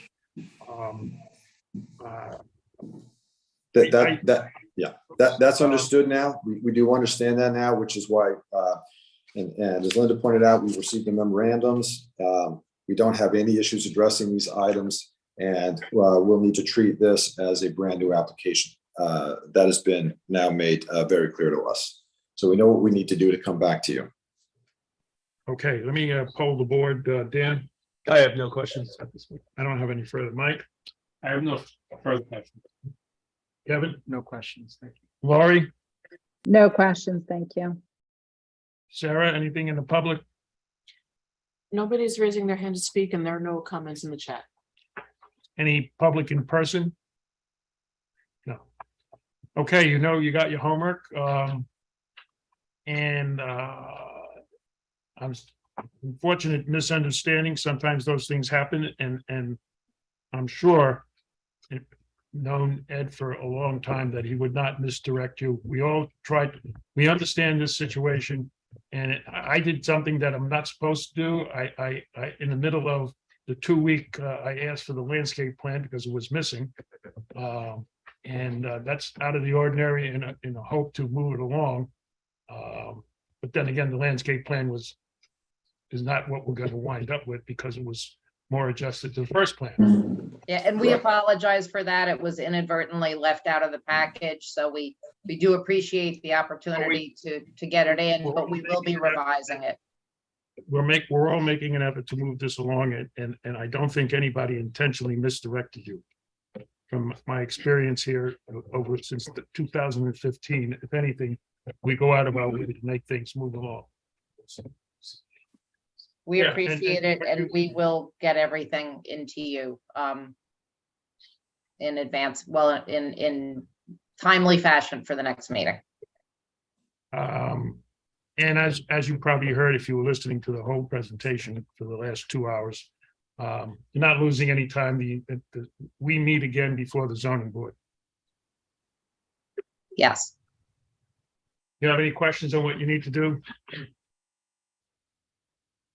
Not No, I think we're good. We will address everything in Doug's memo and we will be in touch with Suzanne Nolan to work out the landscape plan. Yeah, my discussion with Suzanne, it was more housekeeping than anything critical. Okay, thank you. We'll see Very you, see you next year. Thank you very much. Thank you very much. Have a nice holiday. Thank you.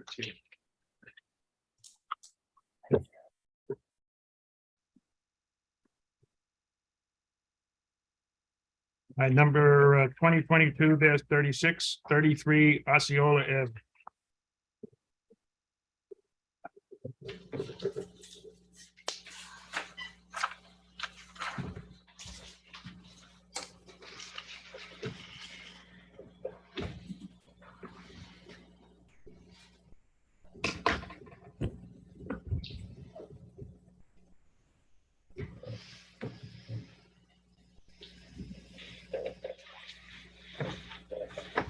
Matt, you're muted.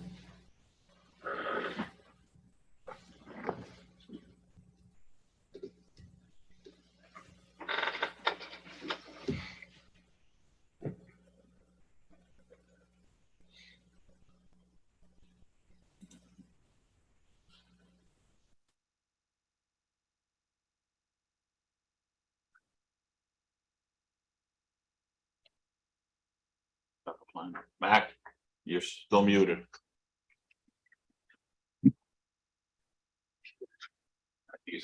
No, he is good. Well, we have your screen up, but we don't see you or hear you. I was, I think, triple muted. Can you hear me now?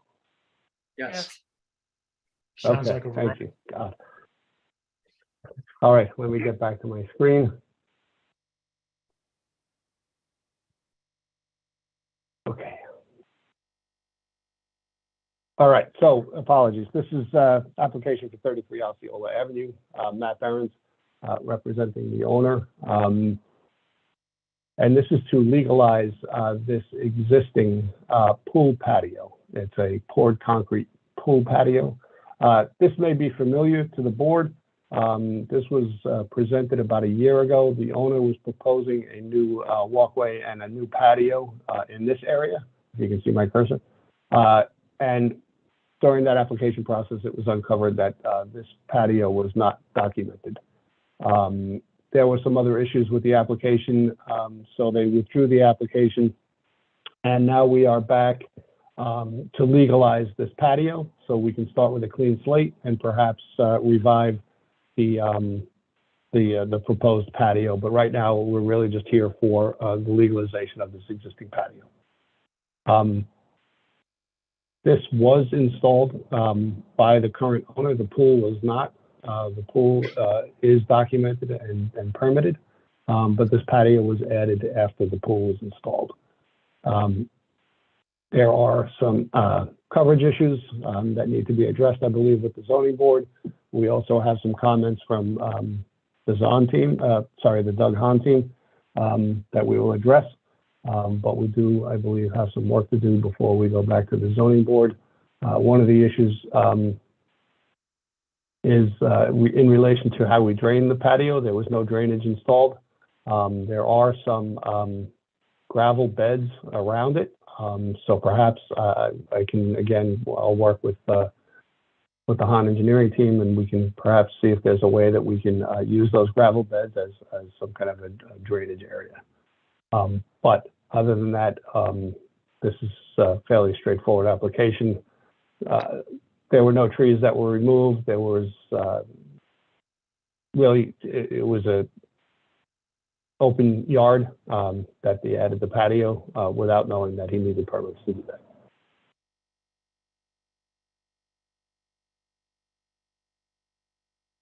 Well, if I recollect, your coverage is like 110% over what's allowed.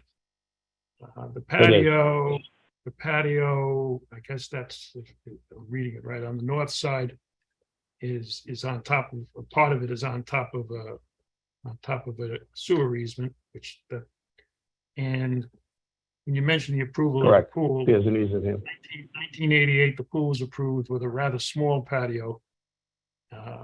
Just eyeballing it, I would say that the patio that was approved compared to what's there, that what's there is probably about 300% bigger than what was approved. I'm not, when you come in to legalize, we look at it as a new application that it's not there. And we would not approve this patio at 110%.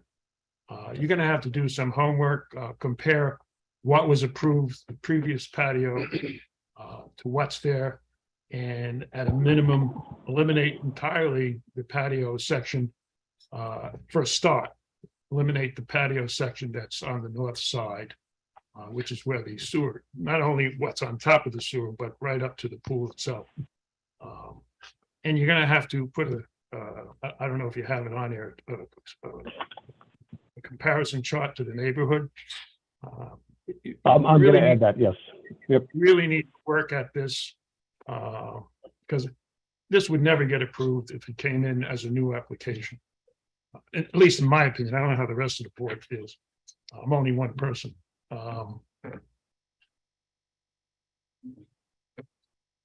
So you need to do, at a minimum, the comparison of what was approved, what's there, and a start of, I'm not sure when we see the numbers, how close to something that's approvable if we move that north section by the, not sure how that works. Where the easement is, correct. Yep, understood. Okay. Let me ask the board. Dan? I'm in agreement with you, sees what you mentioned. Mike? I agree. Do you happen to know when the patio was installed? I don't. I'll find out. It couldn't have been that long ago. I think the owner put it in, the current owner. I think he bought the property in 2005. So certainly within the last 15 years or so, 10 or 15 years.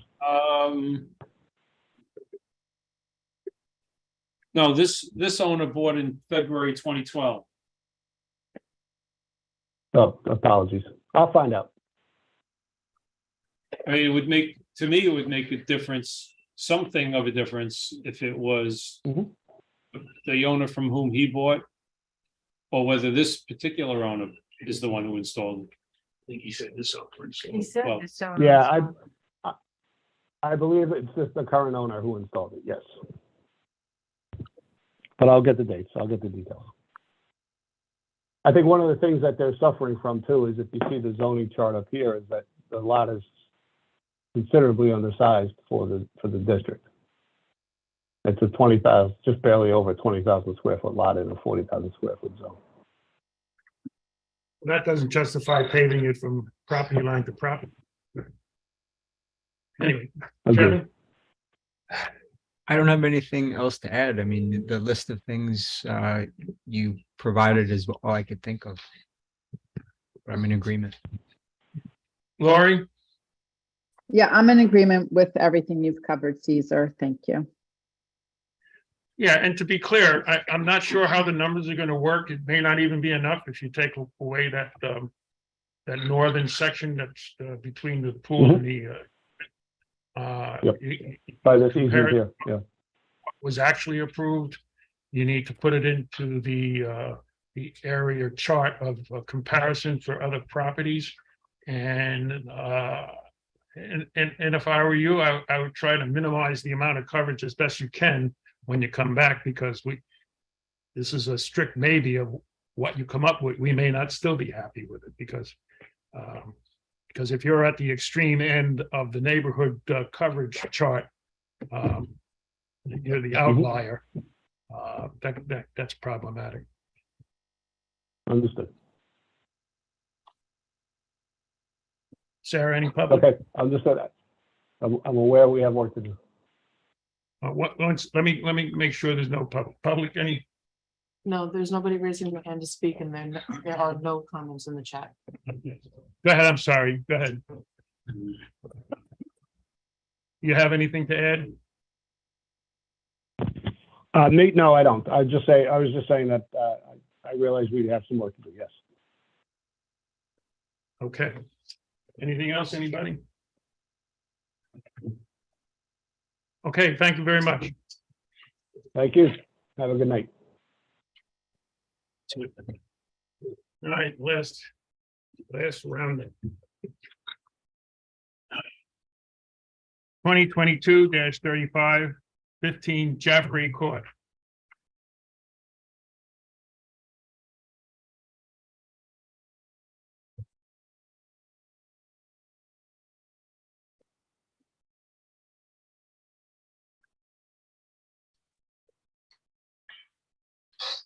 Good evening, members of the board. Can everybody hear me okay?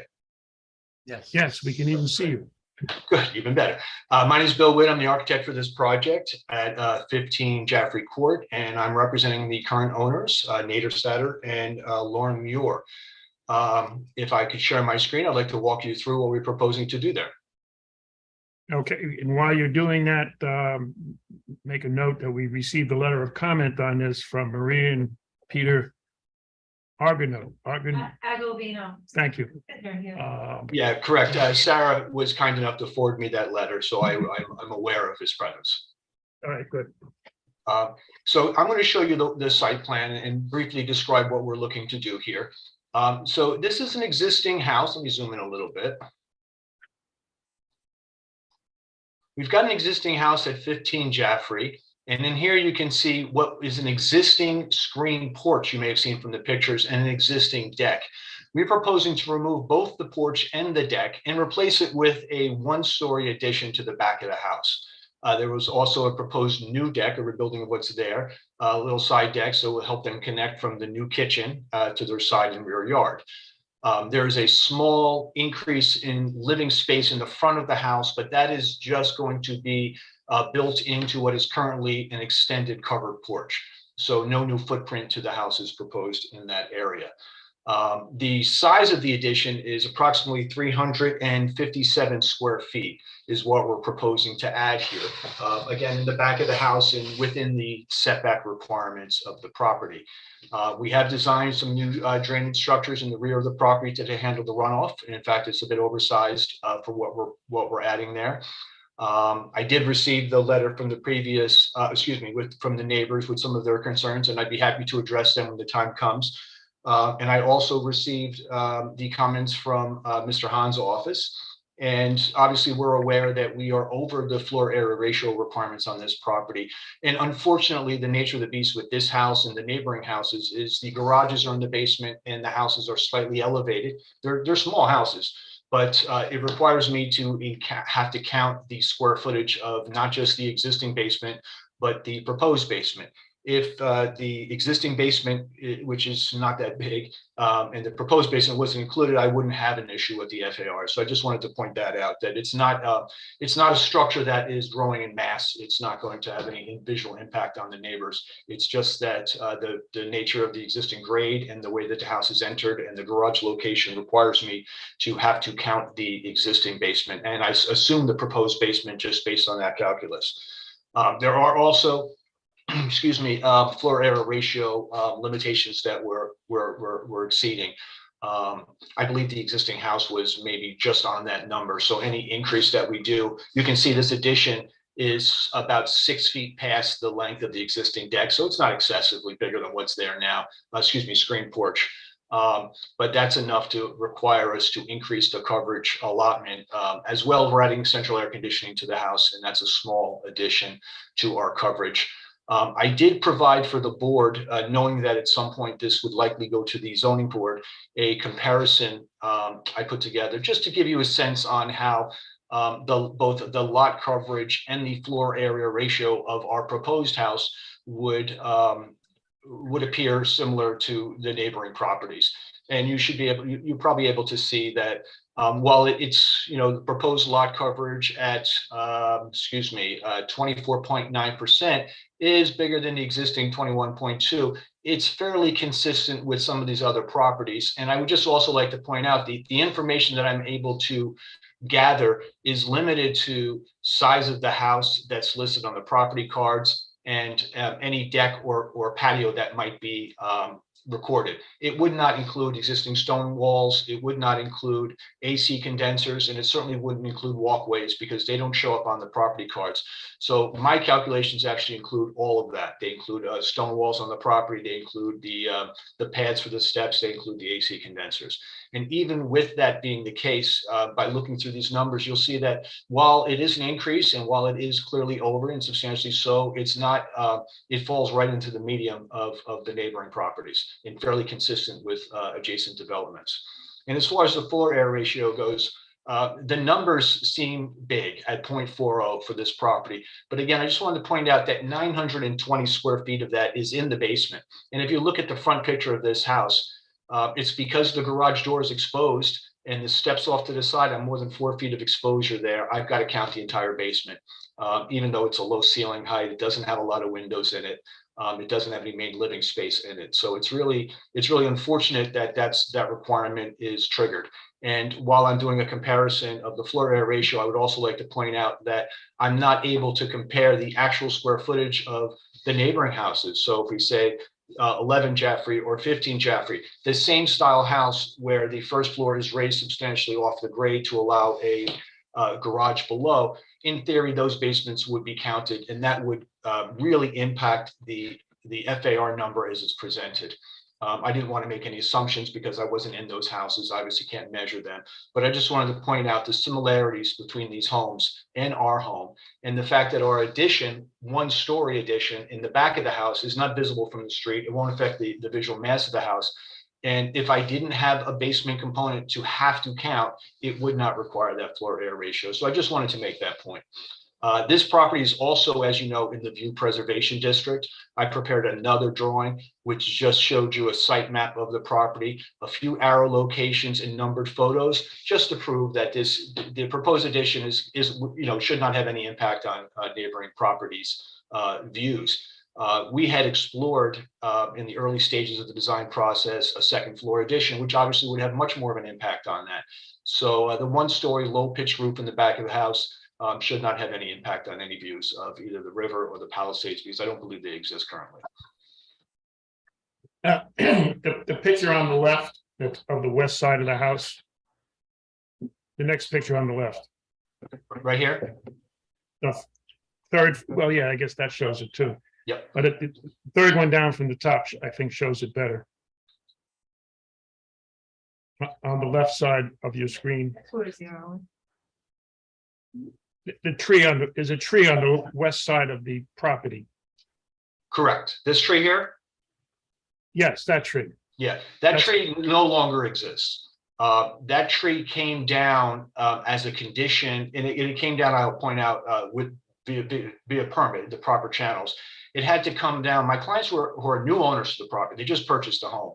They were unable to secure homeowners insurance because the tree's proximity to the house, and if I zoomed in, you'd see the branches were actually interacting and damaging the structure that's there currently. So that tree had come down a week or two ago, I believe. These pictures I took when I first met my clients a few months ago. And I presume you had a permit from the village. Absolutely, they did. I was not part of the process, but I was assured that it did happen. All right. Anyway, we would like to see a planting plan for screening of that new deck that's going to go out as far as that tree was, if not further. The deck is actually tucked in on the opposite side of the addition. Are you thinking maybe some screening along the foundation of my proposed addition? On either side, east and west, more on the west side. Okay. I'm sorry, screening for the screened-in porch. Yeah, well, the screened porch is coming down and being replaced by a one-story addition in this location. If that could be screened, would be very helpful. Yeah, so here's the elevations. Work with Suzanne. I absolutely will. I absolutely intend to reach out to Suzanne and make sure that all her concerns are addressed. And as long as we're talking trees, the neighbor in that letter raised a concern with the magnolia tree, the root zone. Suzanne said you could deal with that on your side by putting root protection down to protect that tree. You don't show it on your plan because it's to the west, but there is a magnolia tree there, and you could easily take care of that issue by putting down root protection on top of the soil. I certainly will. In fact, I was out there earlier today to locate that tree. So when I come back to you, I will have that tree approximately located and have some protection for the roots, if not a drip line protection. Okay, thank you. One of the other concerns that the neighbor raised, and I'm sure you might want to speak to that as well, is the location of the proposed AC condensers. And first of all, the only reason I proposed them there was, well, it's a two-part. One is this is the furthest distance from the property line. So my intent was really just to try and keep them as far away from neighboring properties as possible. And second is our entry is over here. I didn't fully appreciate at the time that their side patio is as close as it is. And after speaking with my client, I'm sure we'd have no trouble relocating this somewhere to the other side of the house. So it would not be a concern for them. Thank you. Great, thank you. No problem, no problem. Anything else? And the drainage, the current screened-in porch, the drainage from the roof just runs out onto the soil, and the new structure, the drainage from the new structure is going into that a new stormwater deep retention, and so that, if anything, in my mind, the drainage situation is actually improving, because what was formerly running off from the screened-in porch, the new structure, the stormwater is going to be collected in a groundwater system. And not running off possibly to the neighbor to the west. Correct. And in addition to that, I might add that the proposed deck will have a bed of 4 to 6 inches of gravel and a fabric soil separator underneath it to help that percolate as well. Yeah, I think that was a question from Doug Hahn about what was going to be under the deck. So is that clearly demonstrated? Yeah, in the basement plan, I show the note on the under. It's unfortunate that I had to show the note under the deck where it actually goes, but it's on the plan. I will bubble it and make sure it's clear to everyone the next submission. Okay. Anything else? I think the other comment just had to do with the dark sky lighting component. And again, there's notes on the floor plan for, and all my proposed exterior lights are proposed as dark sky compliant in the back of the house. And there's recessed lights, which by definition are dark sky compliant at the covered front porch. We're not, and then I think I have 2 new lights in front of the garage doors, carriage lights. Again, called out on the plan as being dark sky compliant. At the next hearing, I will provide you with cut sheets for those fixtures. Okay. Dan? I think pretty much, Caesar, you hit on everything that was crucial here. Michael? Can I ask about? In one moment, please. Michael? I have no further questions. Kevin? No question. Lori? No questions, thank you. All right, do we have any comment from the public, please? The Yes. public that is currently present in the room. You don't have to come up to the microphone and identify yourself, please. Hi, Maria Agavino. I wanted to ask, And you're where? 11 Jaffrey Park. Okay, thank you. I wanted to ask about item number 2 in my letter, about the existing downspouts on the west side of the property. And the concern to you is? My concern is right now, there's some tubing that is extended from the downspouts, and the tubing is extended into the driveway, and it's not underground, it's above ground. And this impacts you how? Well, the plans show that, it was underground. I saw that note too. Yeah. It's kind of a standard note, just basically saying that they're not changing anything in that area. So wherever those roof leaders are going, it's going to remain, whether it's underground or not. That's kind of the intent of that note. So If anything, that the piping you're talking about is directing the water from the downspout to the driveway rather than to the west to your property. So if anything, it's a benefit to you. right, but is that going to stay that way? Because it wasn't in the drawing. So there's no regulation to, I think go ahead, Ed. there's no regulation to bring that section of drainage up to code. When that drainage system was put in, it wasn't required to be into this system. Well, Let me finish, please. One at a time, and then your wife's at the podium, so if you're going to speak, you'll have to come up and identify yourself. So the response, I'm not very familiar with the process. Okay, that's why I'm pointing it out. Yeah, I'm not trying to. so the responsibility of the applicant and the code is to address all the drainage on the increased amount of coverage of the non-pervious surfaces, and that's what this applicant has provided. And our job is to review that. Making them do other work, you can ask them to do it, but you cannot require them to do it. I think, correct me if I'm wrong, I think you wanted to know if there was going to be any change to that, Yes, because currently it's not impacting you. right. Could you make a note on your plan that the west front downspout that currently has the black pipe from the downspout to the driveway is not changing, or put it on the plan that it's going to be whatever it's going to be? Absolutely, Mr. Chairman. We propose no changes to the existing system.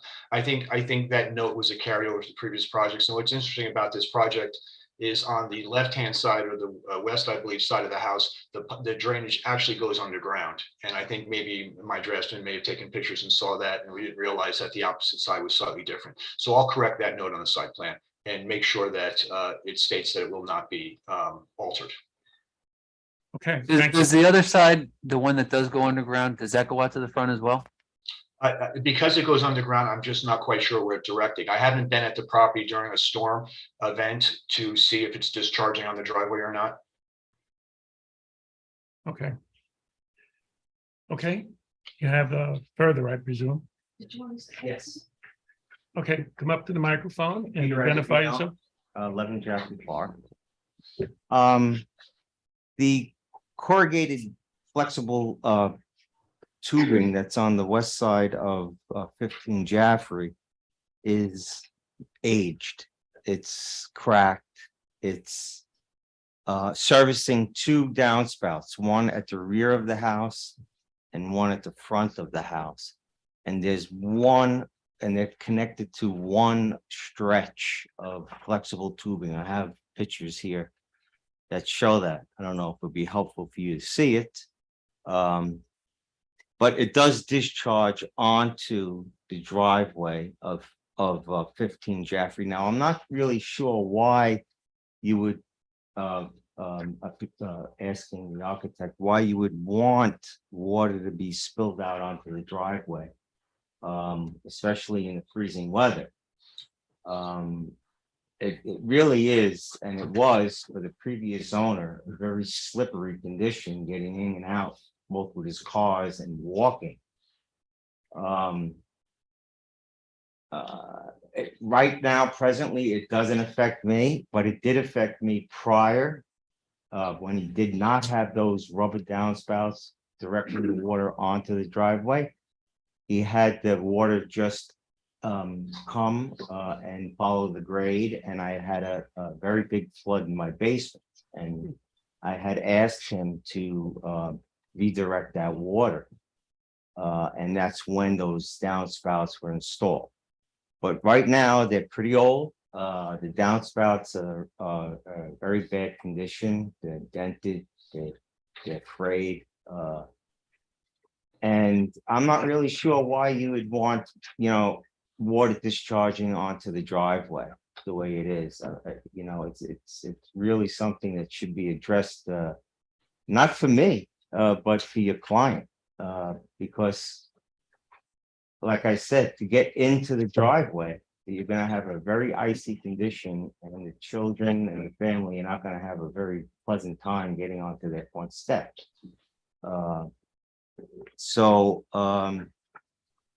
That's one issue. The other issue is the gravel from the deck stairway. Is the portion of stairway that goes up to the platform, is that going to be gravel underneath? How is the water going to be mitigated from the stairway? Because there's a very significant westerly slope towards my house in that area, and my basement windows are along the northerly edge of my foundation in the rear yard.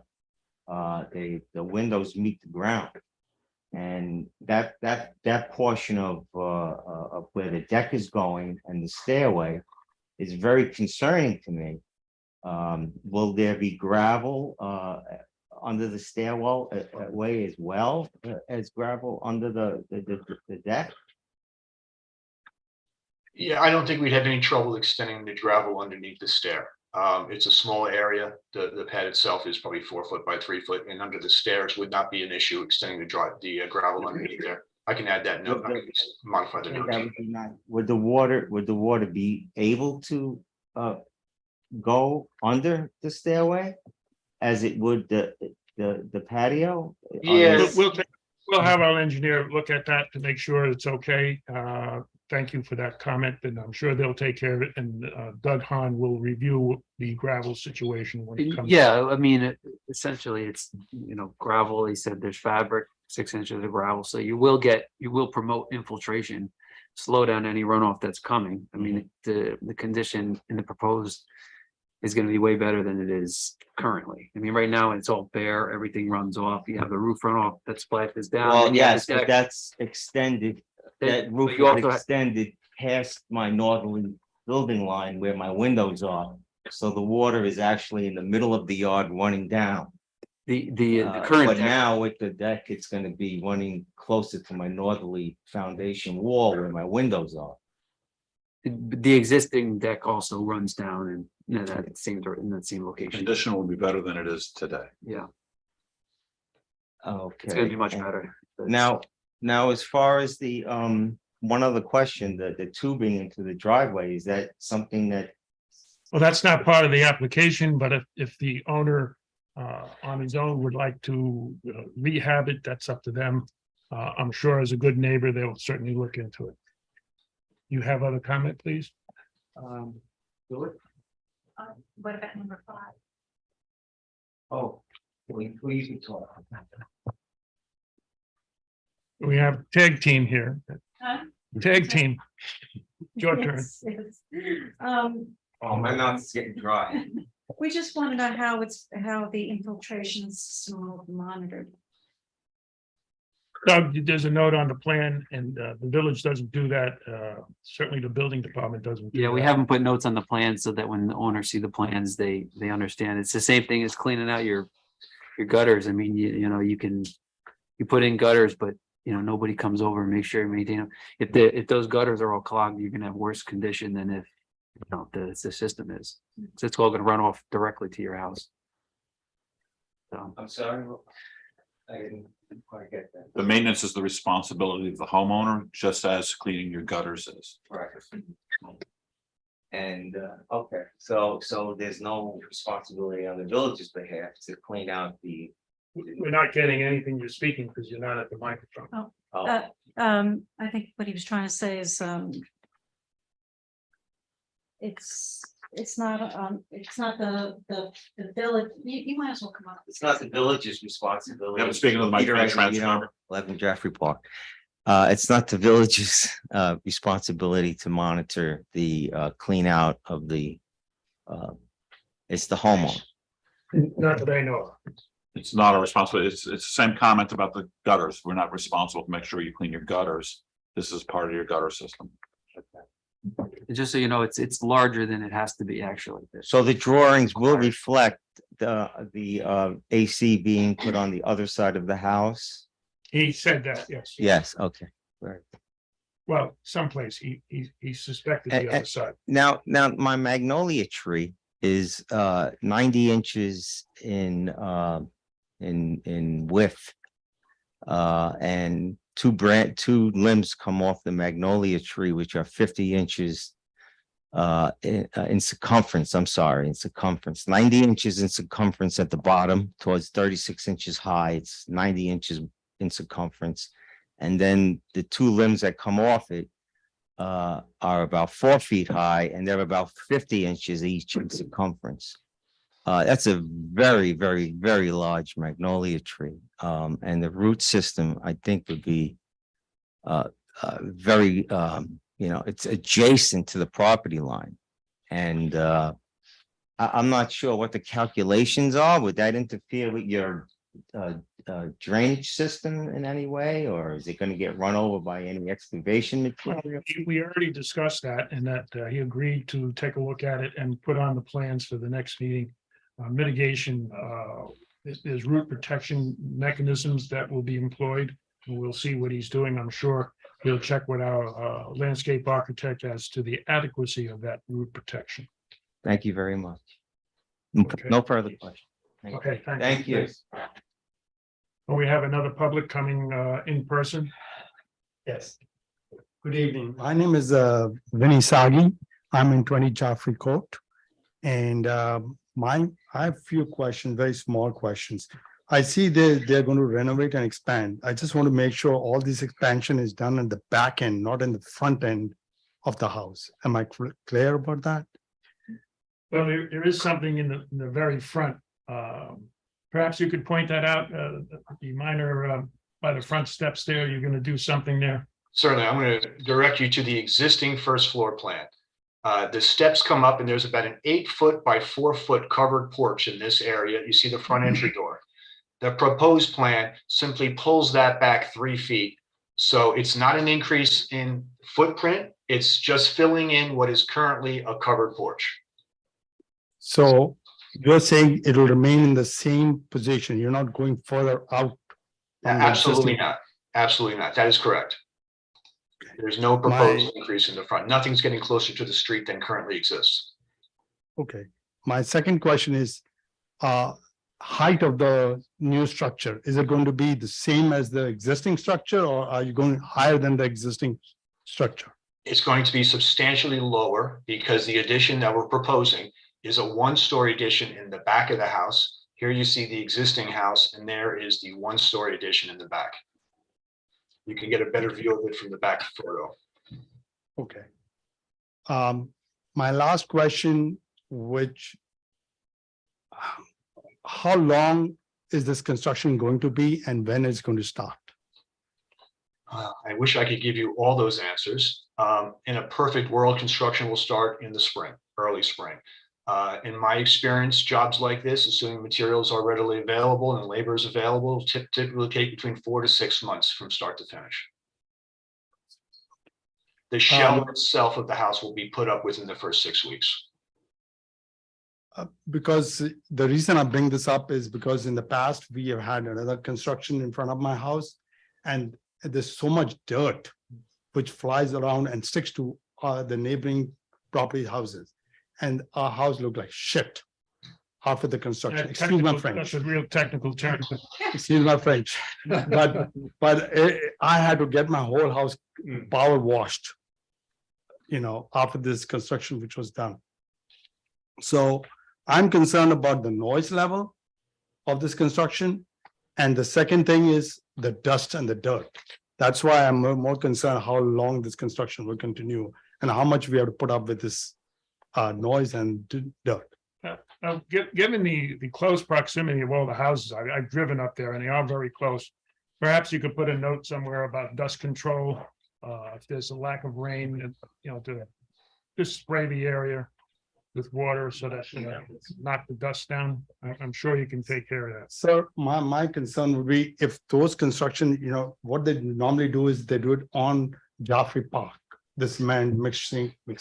If they can do it in the backside where they're going to build the house away from the main street, that would be better because then it's contained, it's going that side, not coming flying with the wind all on the neighboring properties. So then you get into construction access of equipment. So I know. I understand that.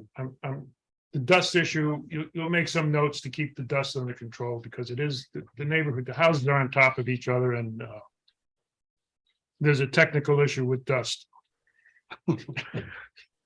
True. Sure, I can find a note to. Thank you.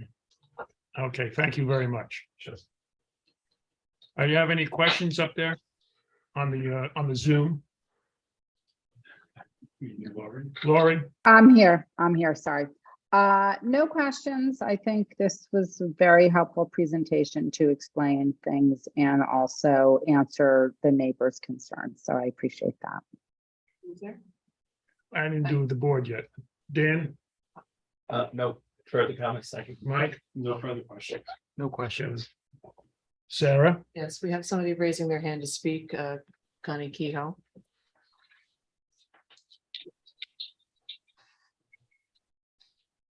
Yes, I've unmuted. Yeah. So, good evening again.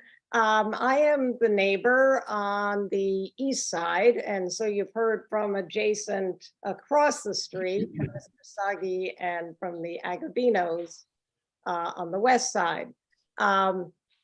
If your architect has the picture up that shows the adjacent properties, that can explain where I am. I'm that red house right there.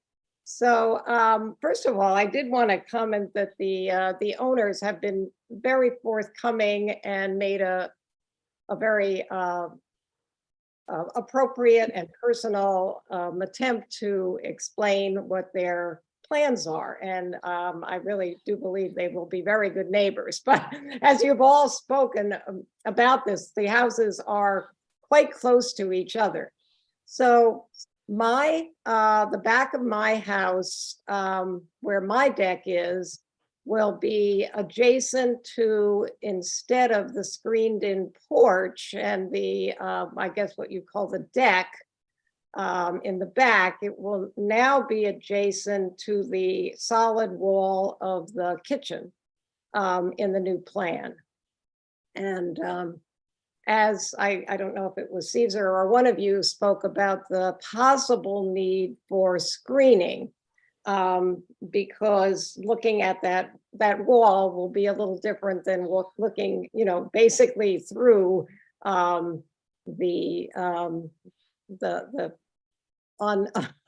it's not a wall now, it's a deck and a screened in porch. So in terms of visual, I will be affected, but as a good neighbor, I feel like it's certainly appropriate for them and within the regulations, and appreciate that it's not being requested to have a So, so what I would like to do would be, one, to also make a comment that changing the air conditioning to my side probably doesn't work, but maybe somewhere in the back makes more sense.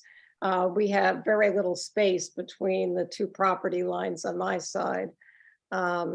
And the second thing is, although I wouldn't want a decision made exactly on the screening plan until we can kind of see what things are like. I have a lot of plantings in that back area also.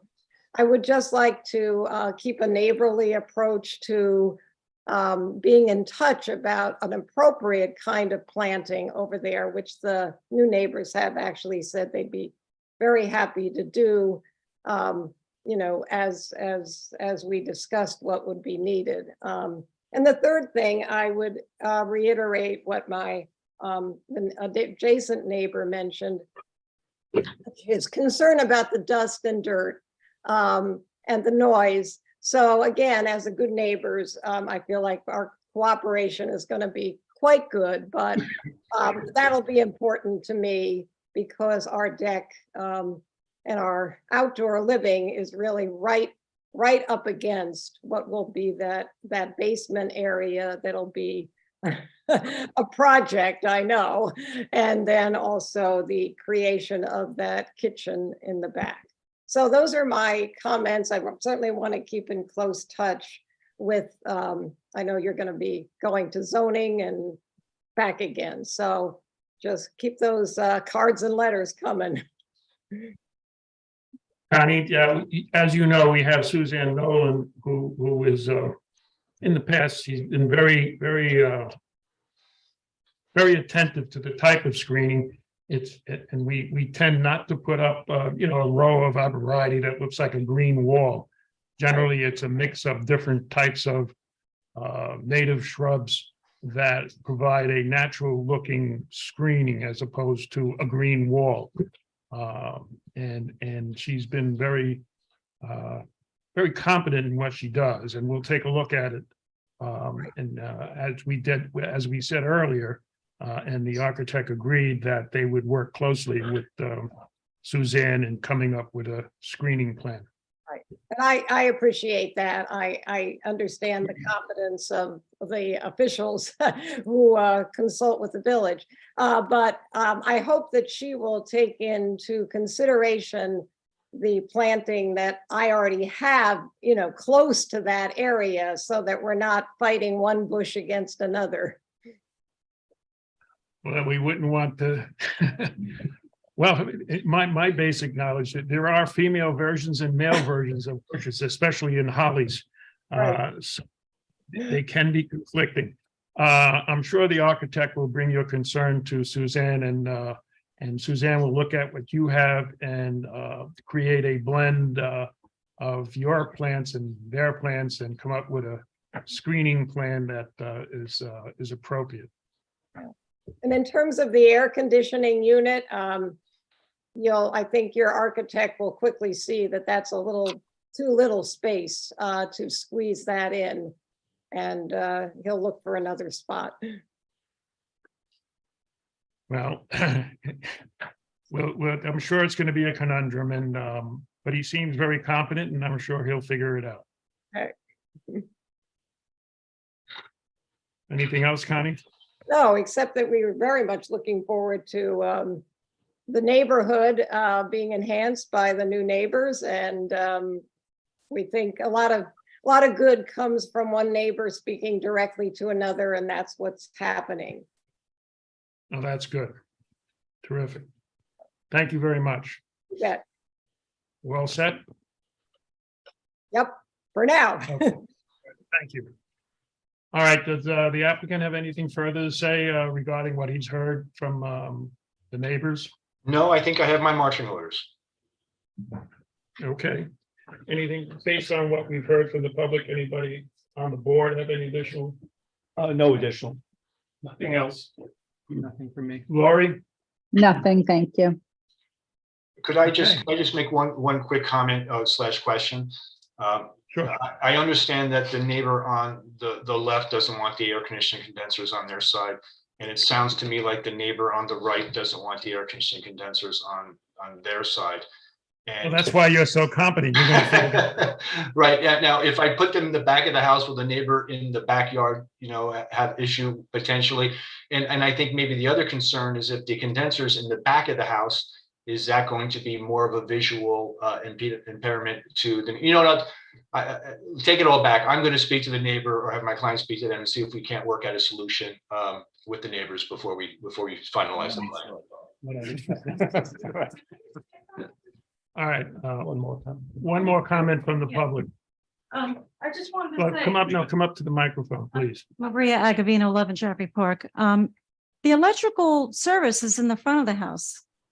Southeast corner. But I don't understand. why wouldn't you put the unit there? When it's more efficient, isn't it more efficient to be near the service? The efficiency is its proximity to the air handler in the basement. Yeah, how the service gets to the house is not relevant. It's where the service is in the basement. Okay. I mean, Okay, thank you. Anything else from the applicant? I have no further. Now, Ed, what's on the north side? Isn't that almost Main Street? Scroll down, please. Over Bill. near like home and. No, straight on the left side. There's two houses. It's a dead end, is it? There's a street, there's a street, It's a dead end street. A dead end, yeah. but there's also a property. But there's a and garage. there. But it's a garage and a dead end street up there, so. Yeah. Bill, you're gonna have to wow us. I'll do my best. We'll speak to the neighbor and see if a unit here. I just want to make sure if I put a unit here, it doesn't create more of a disturbance to her if she's using her outdoor space. Whereas if I push it towards the front of the house adjacent to her existing condenser, that might be more appropriate for everybody. Okay, that sounds reasonable. Yes. You seem to be on the right track. All right, we'll have those conversations before I update the plan. Yeah. And you'll be working with Susan, and don't forget to remind Susan Nolan of coordinating with the bushes on the east side. I certainly will do that. But she's not here to know that. Okay. Anything else? I have no further questions. We're done. Okay, I guess we're done. Thank you. You have your homework for the AC, and that'd be interesting to see what you come up with. All right, thank you for taking the time. Have a good evening. All right, thank you. I think we're done, and the meeting of December 7th is now closed. And remember, December 7th, the date which will remain in memory, in infamy. Thank you. The Good meeting is night, closed. thank you. Good night. Thank you.